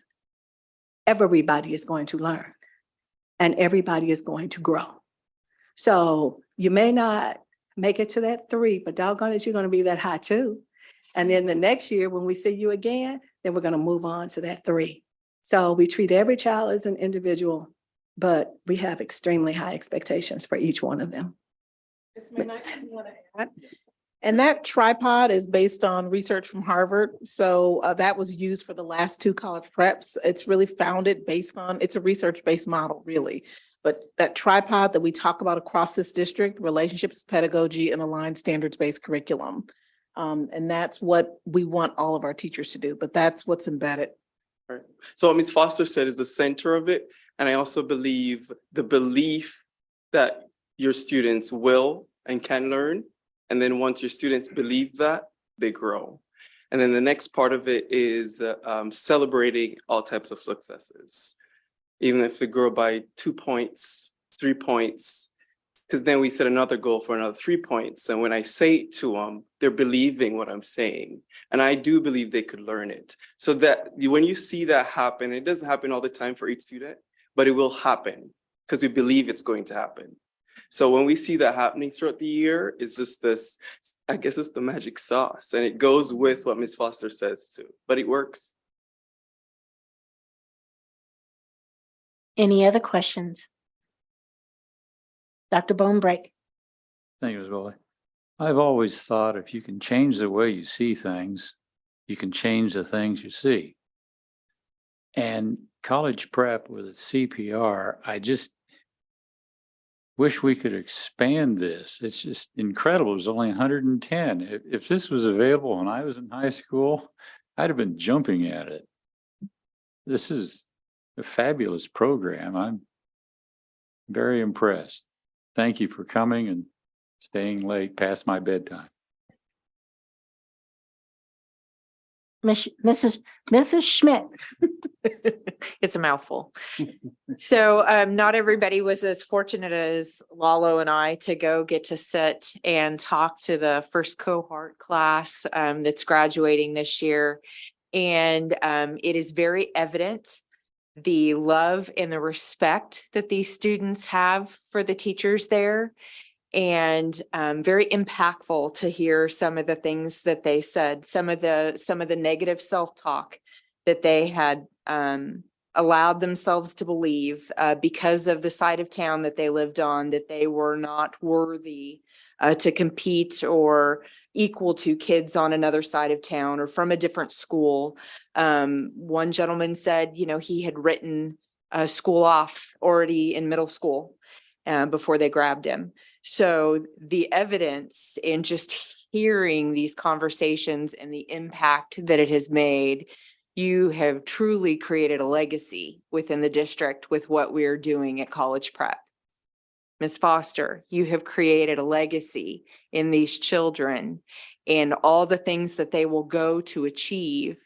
And that's in part because of you, Mr. McKnight, Ms. De La Cruz. So I'd love to see this is the things that will make us a destination district. How can we take these principles and instead of keeping them compact in College Prep, are there things that I'd love to see, even the affirmation statement, that we could take that and institute something like that across the district so all kids have an equal opportunity to feel good about themselves and know that they are not a side of town. They are not a school district. They are not sometimes what their parents say they are. They can do anything and be anything. The challenge, part of the reason Ms. Foster is driving down is that, we have islands of excellence, right? We have teachers that use components of College Prep. The tripod is, and I always tell people, it's not something I made up. It's just, as I was teaching, came across it. It's something that, that we read about from Harvard. And this is just what I share. This is part of how we work. And I would say that we have so many great teachers across the district doing this in their classroom. The challenge is, how do you have a mentality to believe that all of the components and coming together for one building can make this happen consistently for every student. And the components really require a different level of thinking in that regard. When she said, he gets phone calls at night for his homework, and I'm sure there are teachers across this district that have that. But the uniforms, the traveling all over the place, the Saturday school, those are all components that make this piece. So having been a superintendent in other places, including charter, and this idea of just you have autonomy to move beyond, And to say that failure is not an option. In traditional school, a student can fail and you meet with the parent and you give homework and you give tutoring because they have 20 students with such a wide range of ability that they sometimes teach to the middle because they can't get their hands wrapped around all that. So college prep is then designed to say, it started off with just Eisenhower and Chase, and we took students who were the farthest behind. And those students caught up. So we had some level ones, I'm sure, the first year, and those students became level 3s and 4s actually. And it was great meeting with them today. So that is the challenge. So the components you're hearing, you will see those in different schools. You guys have all visited schools in different ways, the relationships, but putting that in place in one spot, the difference is, and maybe Zach has shared this in one of the videos, is all of these students kind of now think the same way. That I believe now, not only that I'm worthy, that I can do this, and I feel that I'm gifted, even if I haven't been labeled as gifted. So you have these students now signing up naturally. We just had to get it started, which is why part of having Ms. Foster drive, she first started really as a consultant. Right. So she started training on these college prep principles. She didn't start saying, I'm going to retire and drive 8 hours. She started training. And then there's another college prep person who's an administrative intern, Adrienne King. She was a college prep person for me at University Academy, which is one of the blue ribbon charter schools in the country. So it wasn't when I first started there, but it is now. And Adrienne King used to be there. So the two of them were training across the district. Adrienne King was placed at Williams. So again, piloting, can this turn around in one place? Teachers from all over visited Adrienne King's classroom. But we still have this slow movement. We need to have urgency with saying we need to move now. So the quickest way, would you retire? Yes. Let's show it can happen in one building, which started as 40 kids about. We had 30 plus 15, 45. Yeah, about 45 students. So now we're at 110. And our cap is because we are in TCALC. And some people may say move out of TCALC. TCALC is another component that's a draw. It's an innovation space where people can see all kinds of things. And I believe, Zach, you're taking classes on the TCALC side, right? Or the teacher pathway side? Yes, ma'am. And maybe the engineering you've taken, or did you take classes in engineering last semester? So, TCALC offers this other component that you might not otherwise get. So there is a component about TCALC. So we are capped at 110. TCALC can only hold 500 students. So just so you know that piece, this does go on in schools in different ways. Just all of the components together in one place makes college prep special. And this year we're listed as a school on the KSDE website. I'm superintendent and principal. She's coach and teacher, and he's project coordinator and teacher. So it's going to be exciting to see those scores come in and posted for the entire state to see these high level performing students. They plan to give a conference next year so people can come from anywhere in Kansas and see what we do, how we teach and replicate it. My apologies, Madam Chair, for speaking out, but just I had to get that in. Mr. Tatum. Yep. Thank you, Madam President. I just wanted to add on to what my colleagues have already mentioned. Thank you all for being here and for what you do. And Zach and Carolyn, it was fantastic to hear both of you present. I think you guys are going to do some very great things in life. So continue to keep striving forward. And Ms. Foster, congratulations on your second retirement. Maybe it'll stick this time. No.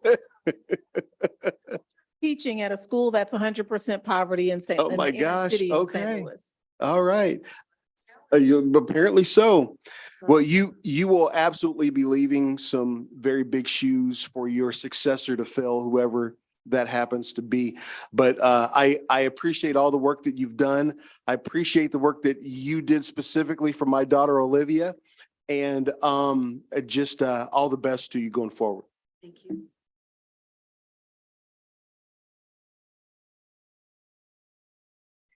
Everybody else good? I have absolutely loved being here for the past 5 years. I came from a district that was high poverty. And Dr. Anderson came, she showed us what was possible in our district, and it turned around. In the 7 years that she has been gone, it has declined.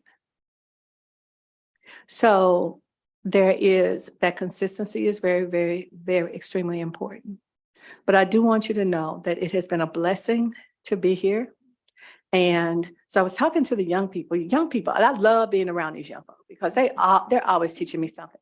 And so the other day, our conversation was about being an influencer, right? And I didn't know what an influencer was. So I'm like, okay, tell me a little bit more about that. And as they began to talk, and I knew I was coming here, and then I began to think about you guys because you are influencers.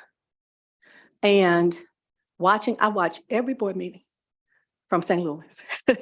So you are influencing, unbeknownst to you, you are influencing what is happening in St. Louis because that's where I'm going next.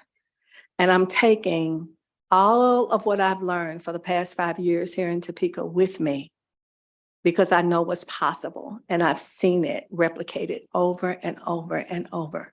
So I want to thank you for this opportunity because you didn't have to accept me. But I'm glad you did.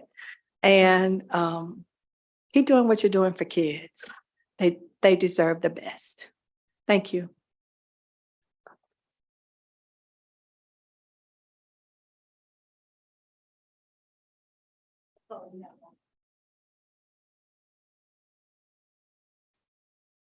Are there any committee reports that we need to hear tonight?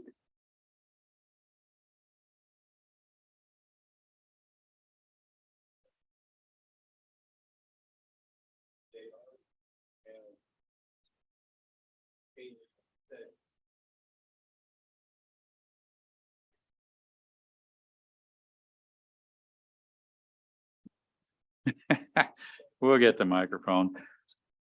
With the apps, there's Tria Health, Verta Health. These are free. There are ways to lose weight, get the BMI, blood pressure, cholesterol's normal.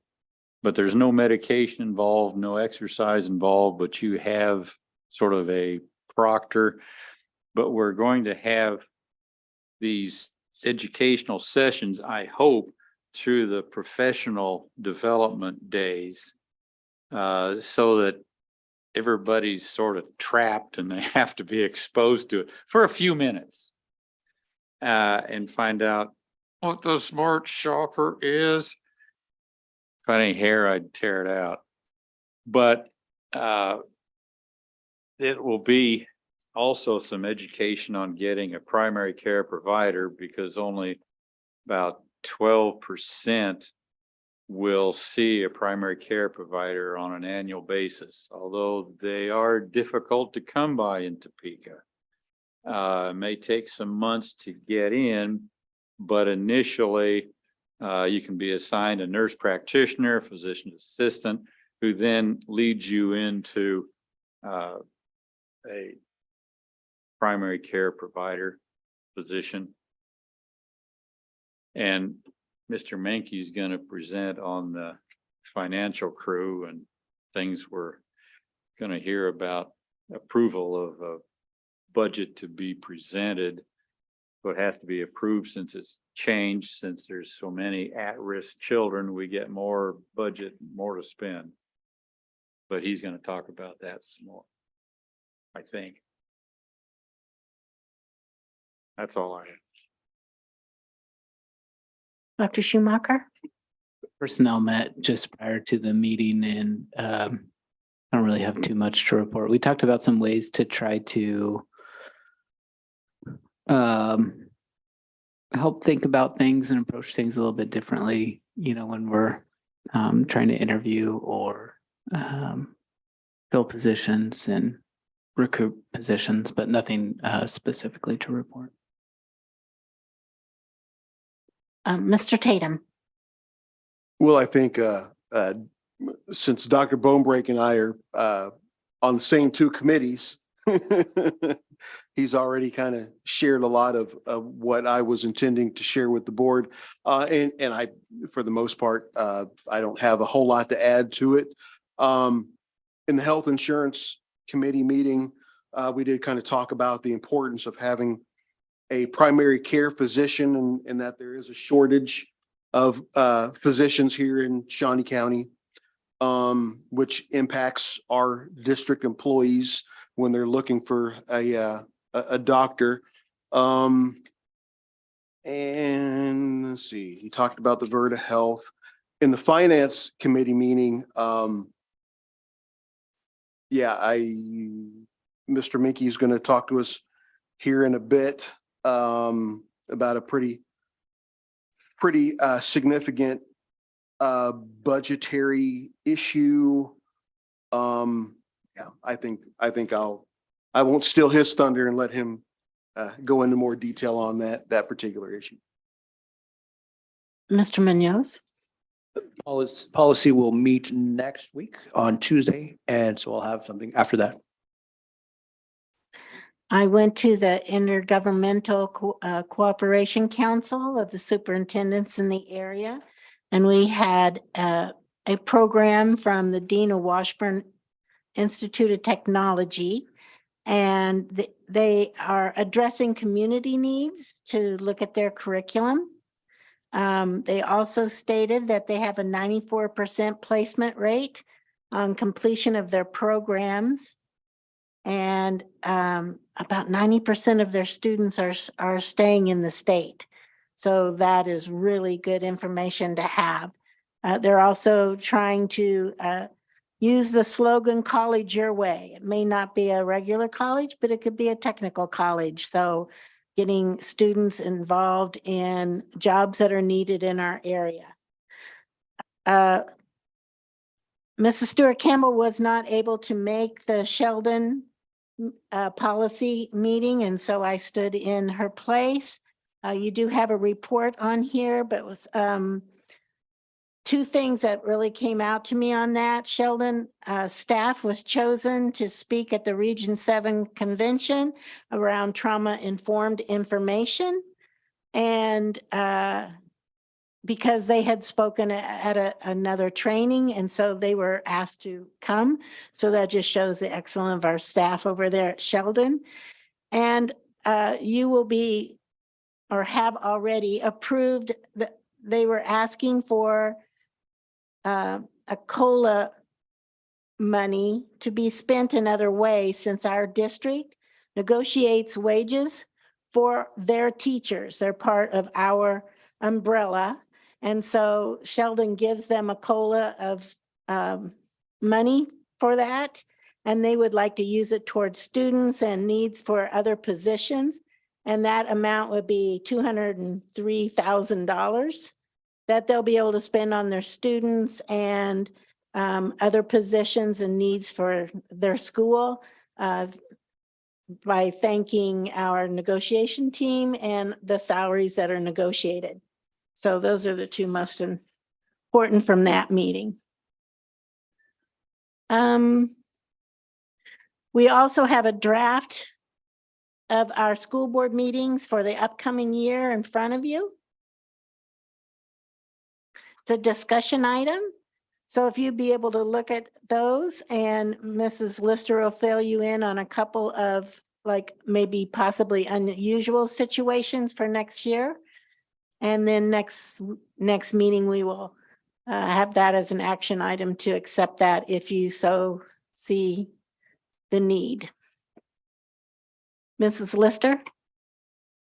Okay, the December meetings, if we went the first and the third Thursday in December, we would be having a meeting after school let out for the holiday break. And I don't think there are too many parents on the board that would want, or teachers that would want to present or anything. So we're going to have the first meeting on the last Thursday in November. And then the 14th would be considered the meeting that would be the third. And then spring break is going to be the same as last year, because the third week is spring break. We'll go ahead and split those apart further so people can enjoy their break. We never used to do that, so be lucky.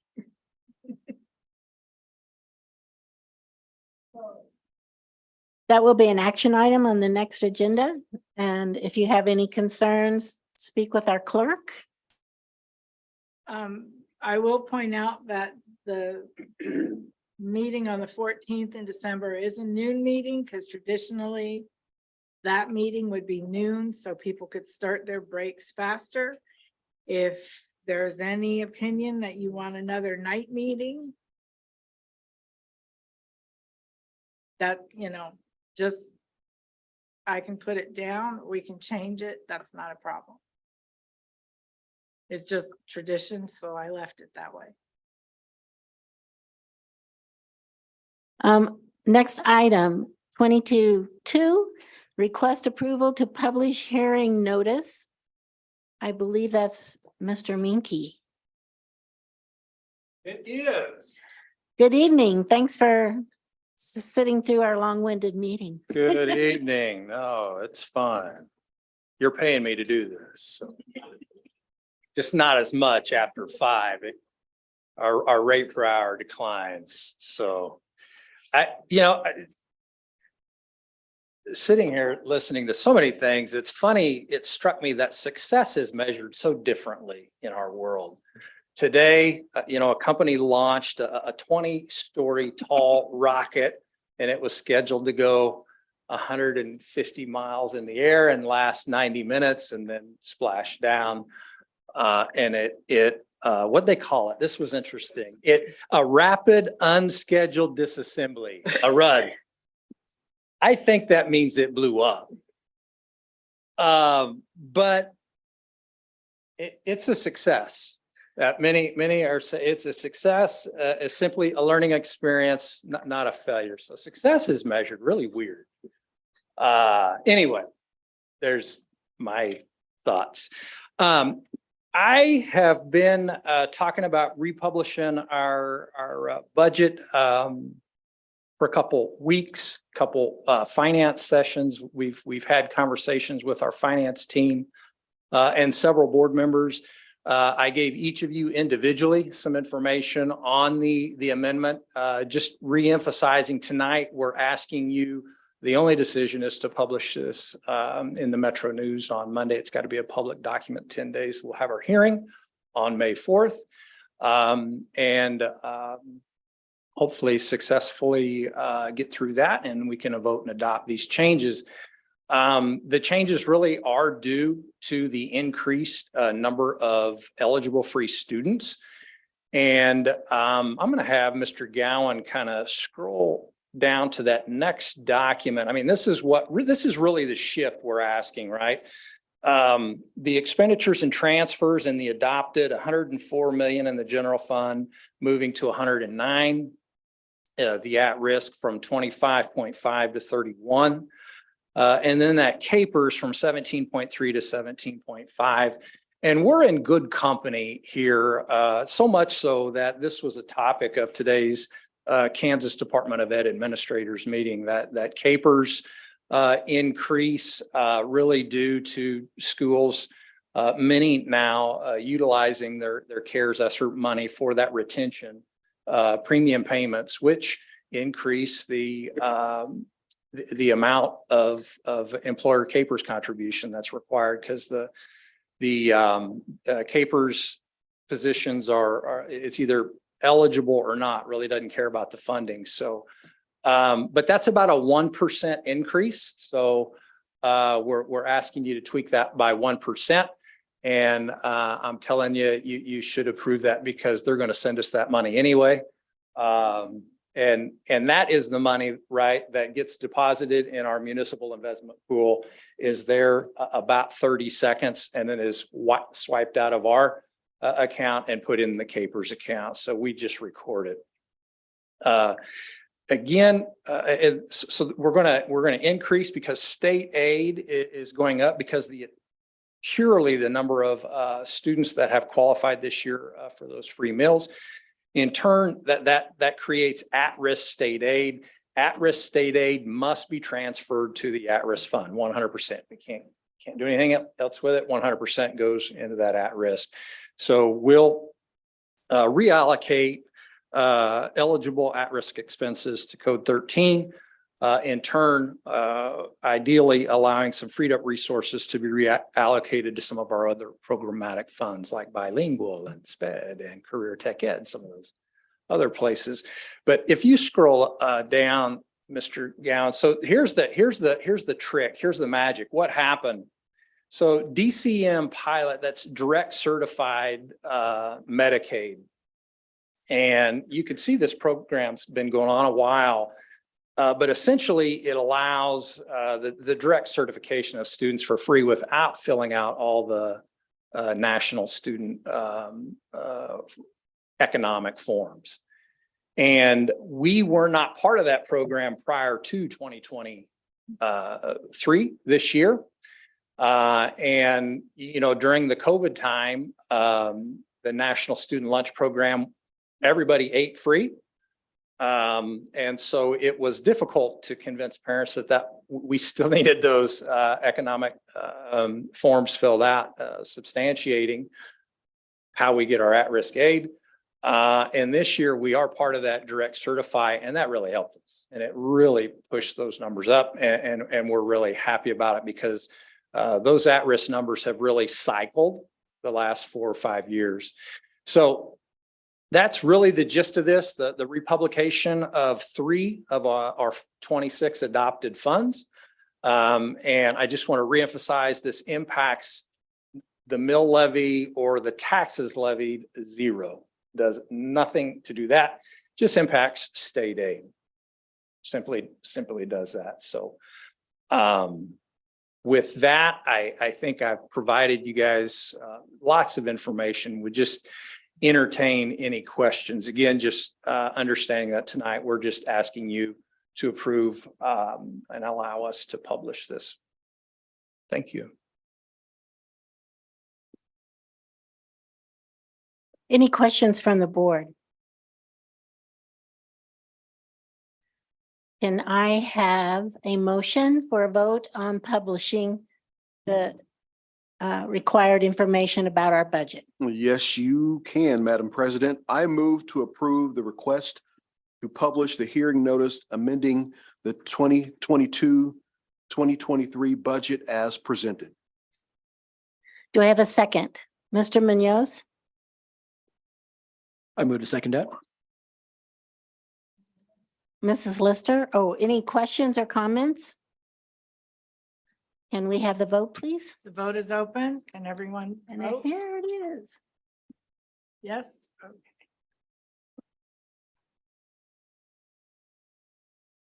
And Mrs. Stewart Campbell is not present at vote, and all votes are in.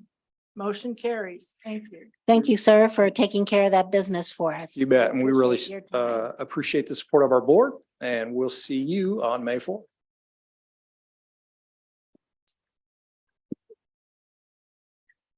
Madam President, Mr. Yes. Robbins has a financial update on the heels of what was just approved. Mr. Robbins. Mr. Robbins, I apologize. I didn't see that. No, Needed it to wasn't speak. anything for you to see, but thank you, Dr. Anderson. There's just a couple of other positive financial pieces of news I wanted to share with the board this evening on the heels of what Mr. Menke shared. The first piece has to do with our employees, and it's a positive piece of news that will be coming their way, and it has to do with health insurance. If you recall, a year ago, we had negotiated with Blue Cross and Blue Shield a 3-year rate plan for our employees.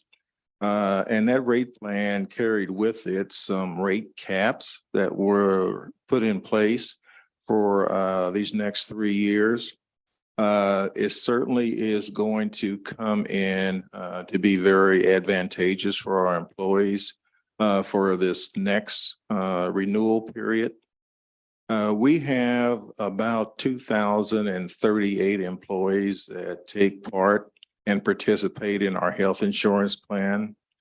If you look at what has been collected thus far in terms of premium dollars and compare that to the estimated claims costs, that has been incurred.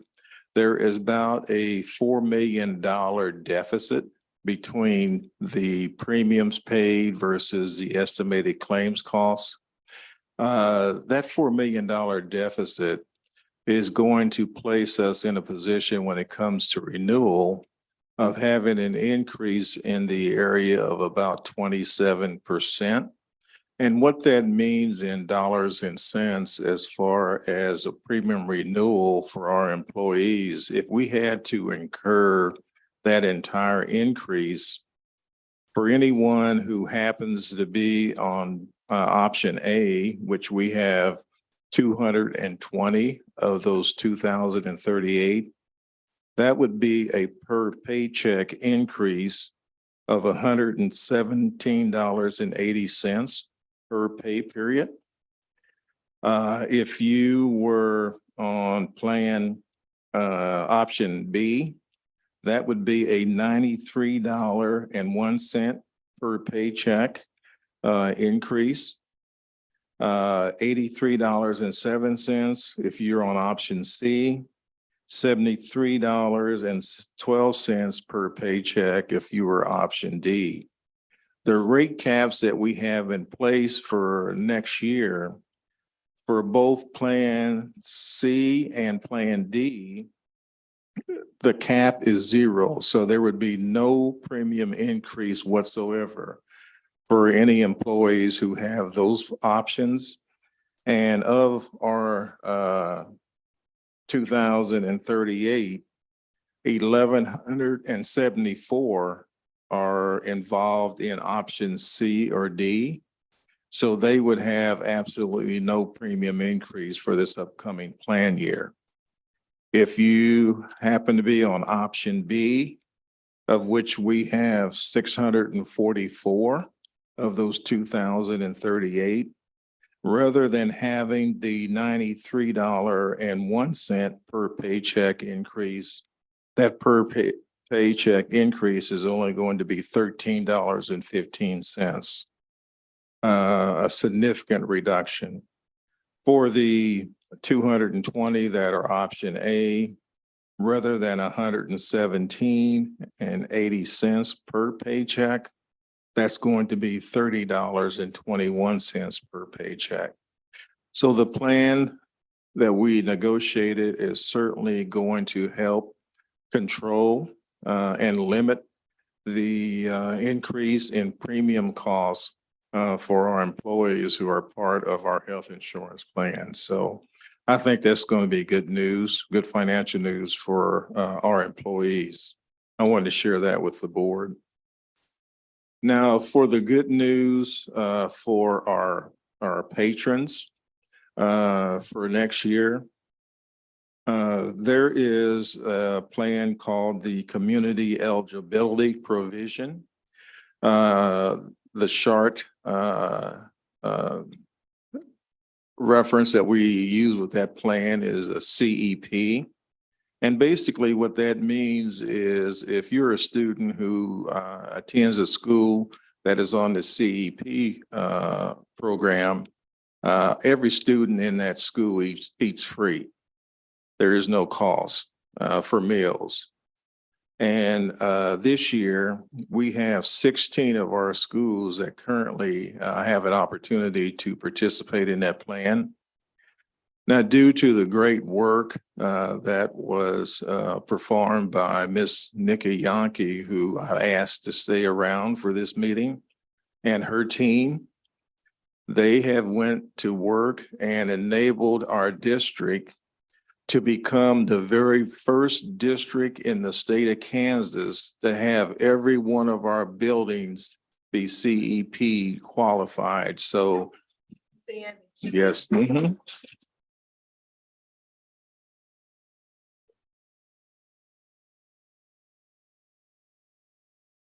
So next year, all of our students in each one of our buildings will eat free.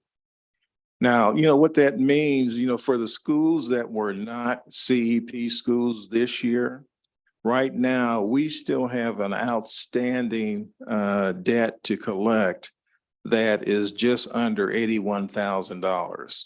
So just think about the positive that means for all of those parents who've had to dig in their purses or in their wallets to pay for meals for their students. They won't have to do that beginning next year. And the reason I say beginning next year is because once you qualify for this plan, it's not good for just next year. We're looking at this for the next 4 years. Yeah. So again, congratulations to Ms. Yankee and her team for accomplishing this and making Topeka Public Schools, as I said, the one and only district in the state of Kansas that has accomplished this. Yeah. Mhm. Do I have any questions for Mr. Robbins?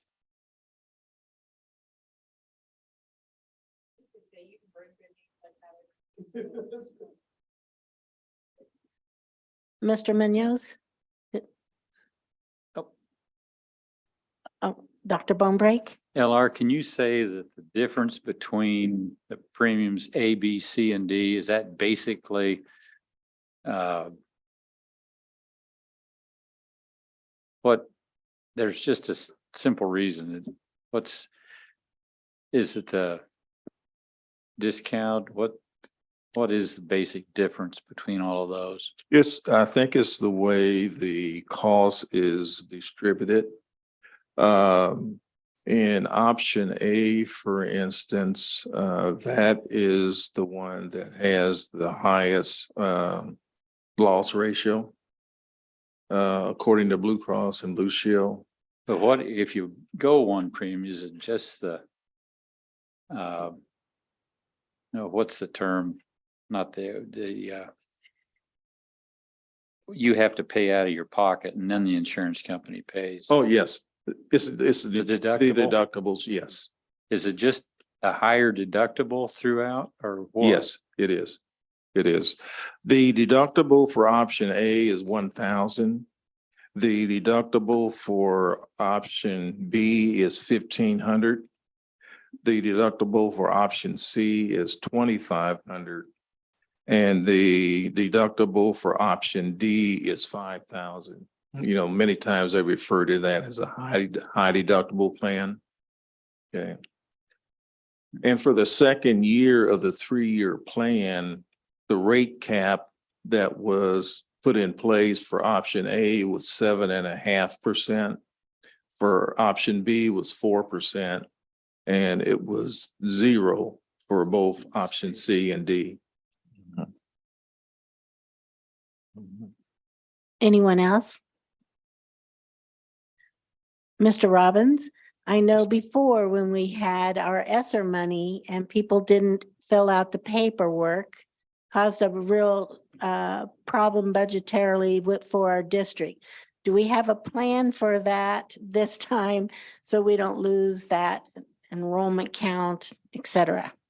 Yes, we do have a plan. As you can see, the plan that was implemented this past year certainly paid dividends for us because we were able to recoup and put ourselves in a position that we do have to republish the budget, the at-risk budget. And that was because we were very successful in increasing the return rate on those farms. Now, having all of our schools being CEP, that's going to be a challenge in getting those farms turned in. But again, Ms. Yankee and her team, they have devised a plan where rather than us having to reach out to all of our parents to get those farms turned in, we can identify down to the student and parent who has to turn the farm in. So we're only going to be looking for about a fourth of our parents that we normally look for. We will be able to communicate to individual schools exactly who they need to contact to get those forms filled out, rather than them sending out a blanket, request for forms to be filled out. We can be very targeted in that approach, okay, and very dogged in that approach to make sure that those individuals get those forms filled out and turned back into us. So we feel very good about being in a position where even though every school is on this CEP program, that we won't hurt ourselves as far as our at-risk funding is concerned. The board wants to, Mr. Munoz? I think I was going to say exactly what you were going to say, which is Please. thank you to our administration and our staff for going that extra effort to make sure that our employees and staff here have the best rates possible and when it comes in terms of healthcare, and that we're doing our best to make sure that we're working to have something that's acceptable to them in terms of increases, and also to Ms. Yonke for your work in making sure the kids are fed. We all know that it's pretty hard to learn and to study when you're hungry. And so one more thing that helps make sure our kids are set up for success. So thank you all very much. I appreciate it. Ditto. Mm-hmm. Ms. Yonke, did you have anything you wanted to say?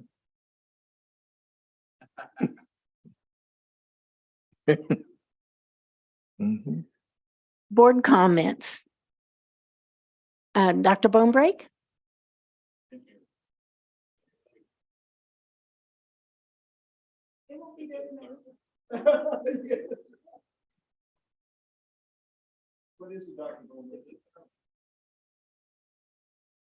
I think it's probably something in one of the goodie bags for new teachers, and it got taken out of a bag and put to the side. Thank you so much for returning it.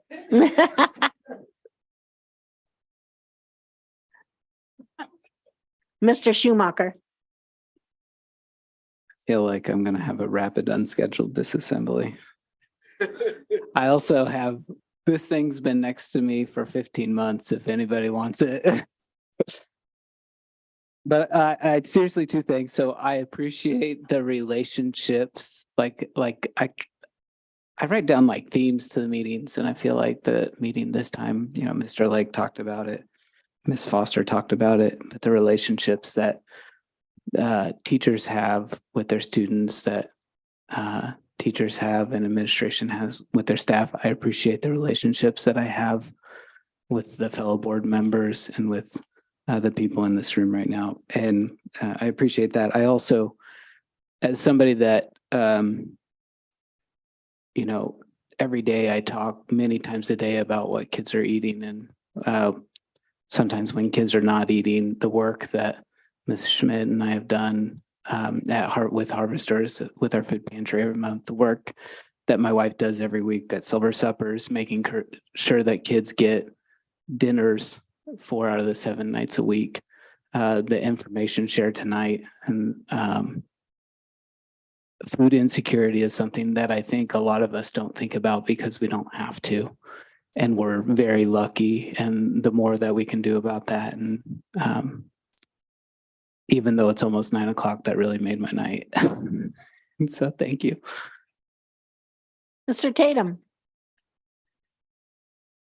So, yeah, now I'm going to be thinking about food insecurity issues. That is such a just such a blessing to be able, because of this program, to make sure that the kids who go to our schools don't have to worry about being hungry during the school year. Food insecurity is one of those things that if I sit and ponder it for too long, it'll bring me to tears. It is something I'm pretty passionate about. So this really does energize me, and I can't wait to go home and tell my wife about it. So again, kudos, Mr. Robbins. Thank you for sharing the great news. And of course, Ms. Yonke, for everything. And you feed us too. Every Thursday that we have a board meeting, you feed us too. So thank you doubly for your work. What's that? You're welcome. I was just going to make one quick comment about the graduation plan for 2023. we've all gotten this. And thank you for that. All of you in leadership for providing this for us and working out the logistics to make this all come together, because the easy part is us board members just showing up, but you guys put in the work for all of this, and it is absolutely appreciated. One question, the high schools are listed on here. I don't see the middle schools anywhere, and I know they have graduations. Is there some place that I can look and find that? I don't know if it's on the website, but I figured since we were talking about graduation stuff that I would ask that question. Absolutely. I looked at the calendar and I couldn't find. Okay, So as the principals put it on the calendar, then Okay. they'll pop up. Elementary and middle, they'll do those, but we make sure that you know for your robes and all those things that we repeat when the high school ones are Right. for you. okay, And we don't do the individual high schools because Hope Street, Cap City, as you've already gotten those invitations, they'll put that on their calendar as well. okay, okay. Thank you.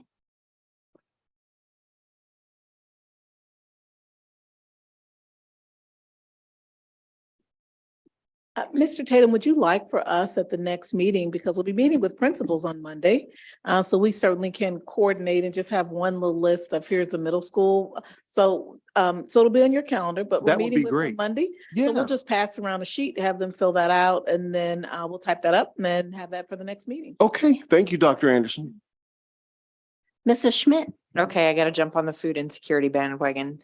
As a former site coordinator for communities and schools stationed at Ross, I had a little girl that got brought into my classroom who was in trouble because she stole food off somebody else's lunch tray to put in her back to take home because she didn't have food at home. And well, that broke my heart. And so because I coordinated with partner harvesters, and we gave the kids back snacks, I went out and bought everything under the sun. I told her, you come to my room anytime and there will always be food. But one of the things that harvesters taught us is when children are food insecure at home on their weekend, that it takes them until getting back to school and having school meals, it takes them until Wednesday before they can get focused on schoolwork again. So by doing this, we gain 2 days of education, no matter if we can't control what happens at home, we've got that. So I'm again, kind of like Dr. Schumacher, I look for themes in the evening, and sitting today and listening to those kids talk and the passion that Ms. Foster has for them, having conversations with Julie, the principal at Highland Park High School afterwards, and her ideas that she has for Highland Park and what she wants to do and what she wants to see create. And then I listen to her and I think, oh man, if there was a comment that a kid in middle school didn't feel like, he was already given up. So I'm like, she could do some great things, and then we could partner her with the feeder middle schools, so that we're carrying them. It just, everybody's passion for kids, their love for kids is what makes this district great. And as long as everything we do, whether we all 7 agree with it or not, at the end of the day, as long as we're always putting our students first, we won't lose. So. Mr. Munoz. Let's take a look here. There's just so many events to go to right now. I think we're all talking about our schedules and just trying to be as many different places as possible. So I would just, for administration and for anyone else out there who has events, just let us know. And if we can make it, we will be there. Recently, I was at Indigenous Night at Jardine, which was great to be able to talk with families and organizations that support those students. I visited Topeka High on Tuesday with Mr. Wrigley's class, his government class, and so talked about making sure individuals understand that the elected officials are actual people who you can reach out to, and that and as Ms. Schmidt and Mr. Tatum has sort of highlighted, it's great when individuals reach out to us, and so we are here to be able to to serve students, as Ms. Schmidt has mentioned. And the College Academy, these students who were here today, I think are amazing, and they're so far ahead of where we were at their age. So I think we're doing our part, and we can always do more. So Other than that, I look forward to attending being as many places as I can, and most importantly, being at graduations for our students to usher them off. So can't wait. I want to thank you all for the discussion tonight. And I can tell you, I was not a Dr. Schumacher. At the age of 3, I had no problems looking people in the eye and letting them know what I think. As you can tell, you may think it's scolding or whatever. It's not. It's passion. It's passion for this district. This district means so much to me because it does so much for our students. So when it feels like I'm scolding, I'm not scolding. It is passion because I have no problems looking you in the eye and telling you what my feelings and passions are. And we will get together. The vote was 4, so we will get together and talk more about what we want this to look like because we need to be prepared when we decide to form this. I also just want to thank everybody for the patience the last 2 weeks as we've tried to figure this out. And I think there was a lot of discussion on the panel about the faith that they have in our administration and leadership team. And I hope that information gets out to all, that they have a passion to hear everyone's voice, and it's not against any one voice or small group of voices. And so I hope that as a board, we're able to build that trust back up and work forward with all the things that we know that need to be accomplished. So thank you all for being here and your patience tonight. I appreciate you all. And do I have a motion to adjourn? Madam President, I move the meeting adjourn. Do I have a second? There it is. Thank you, Ms. Yonke.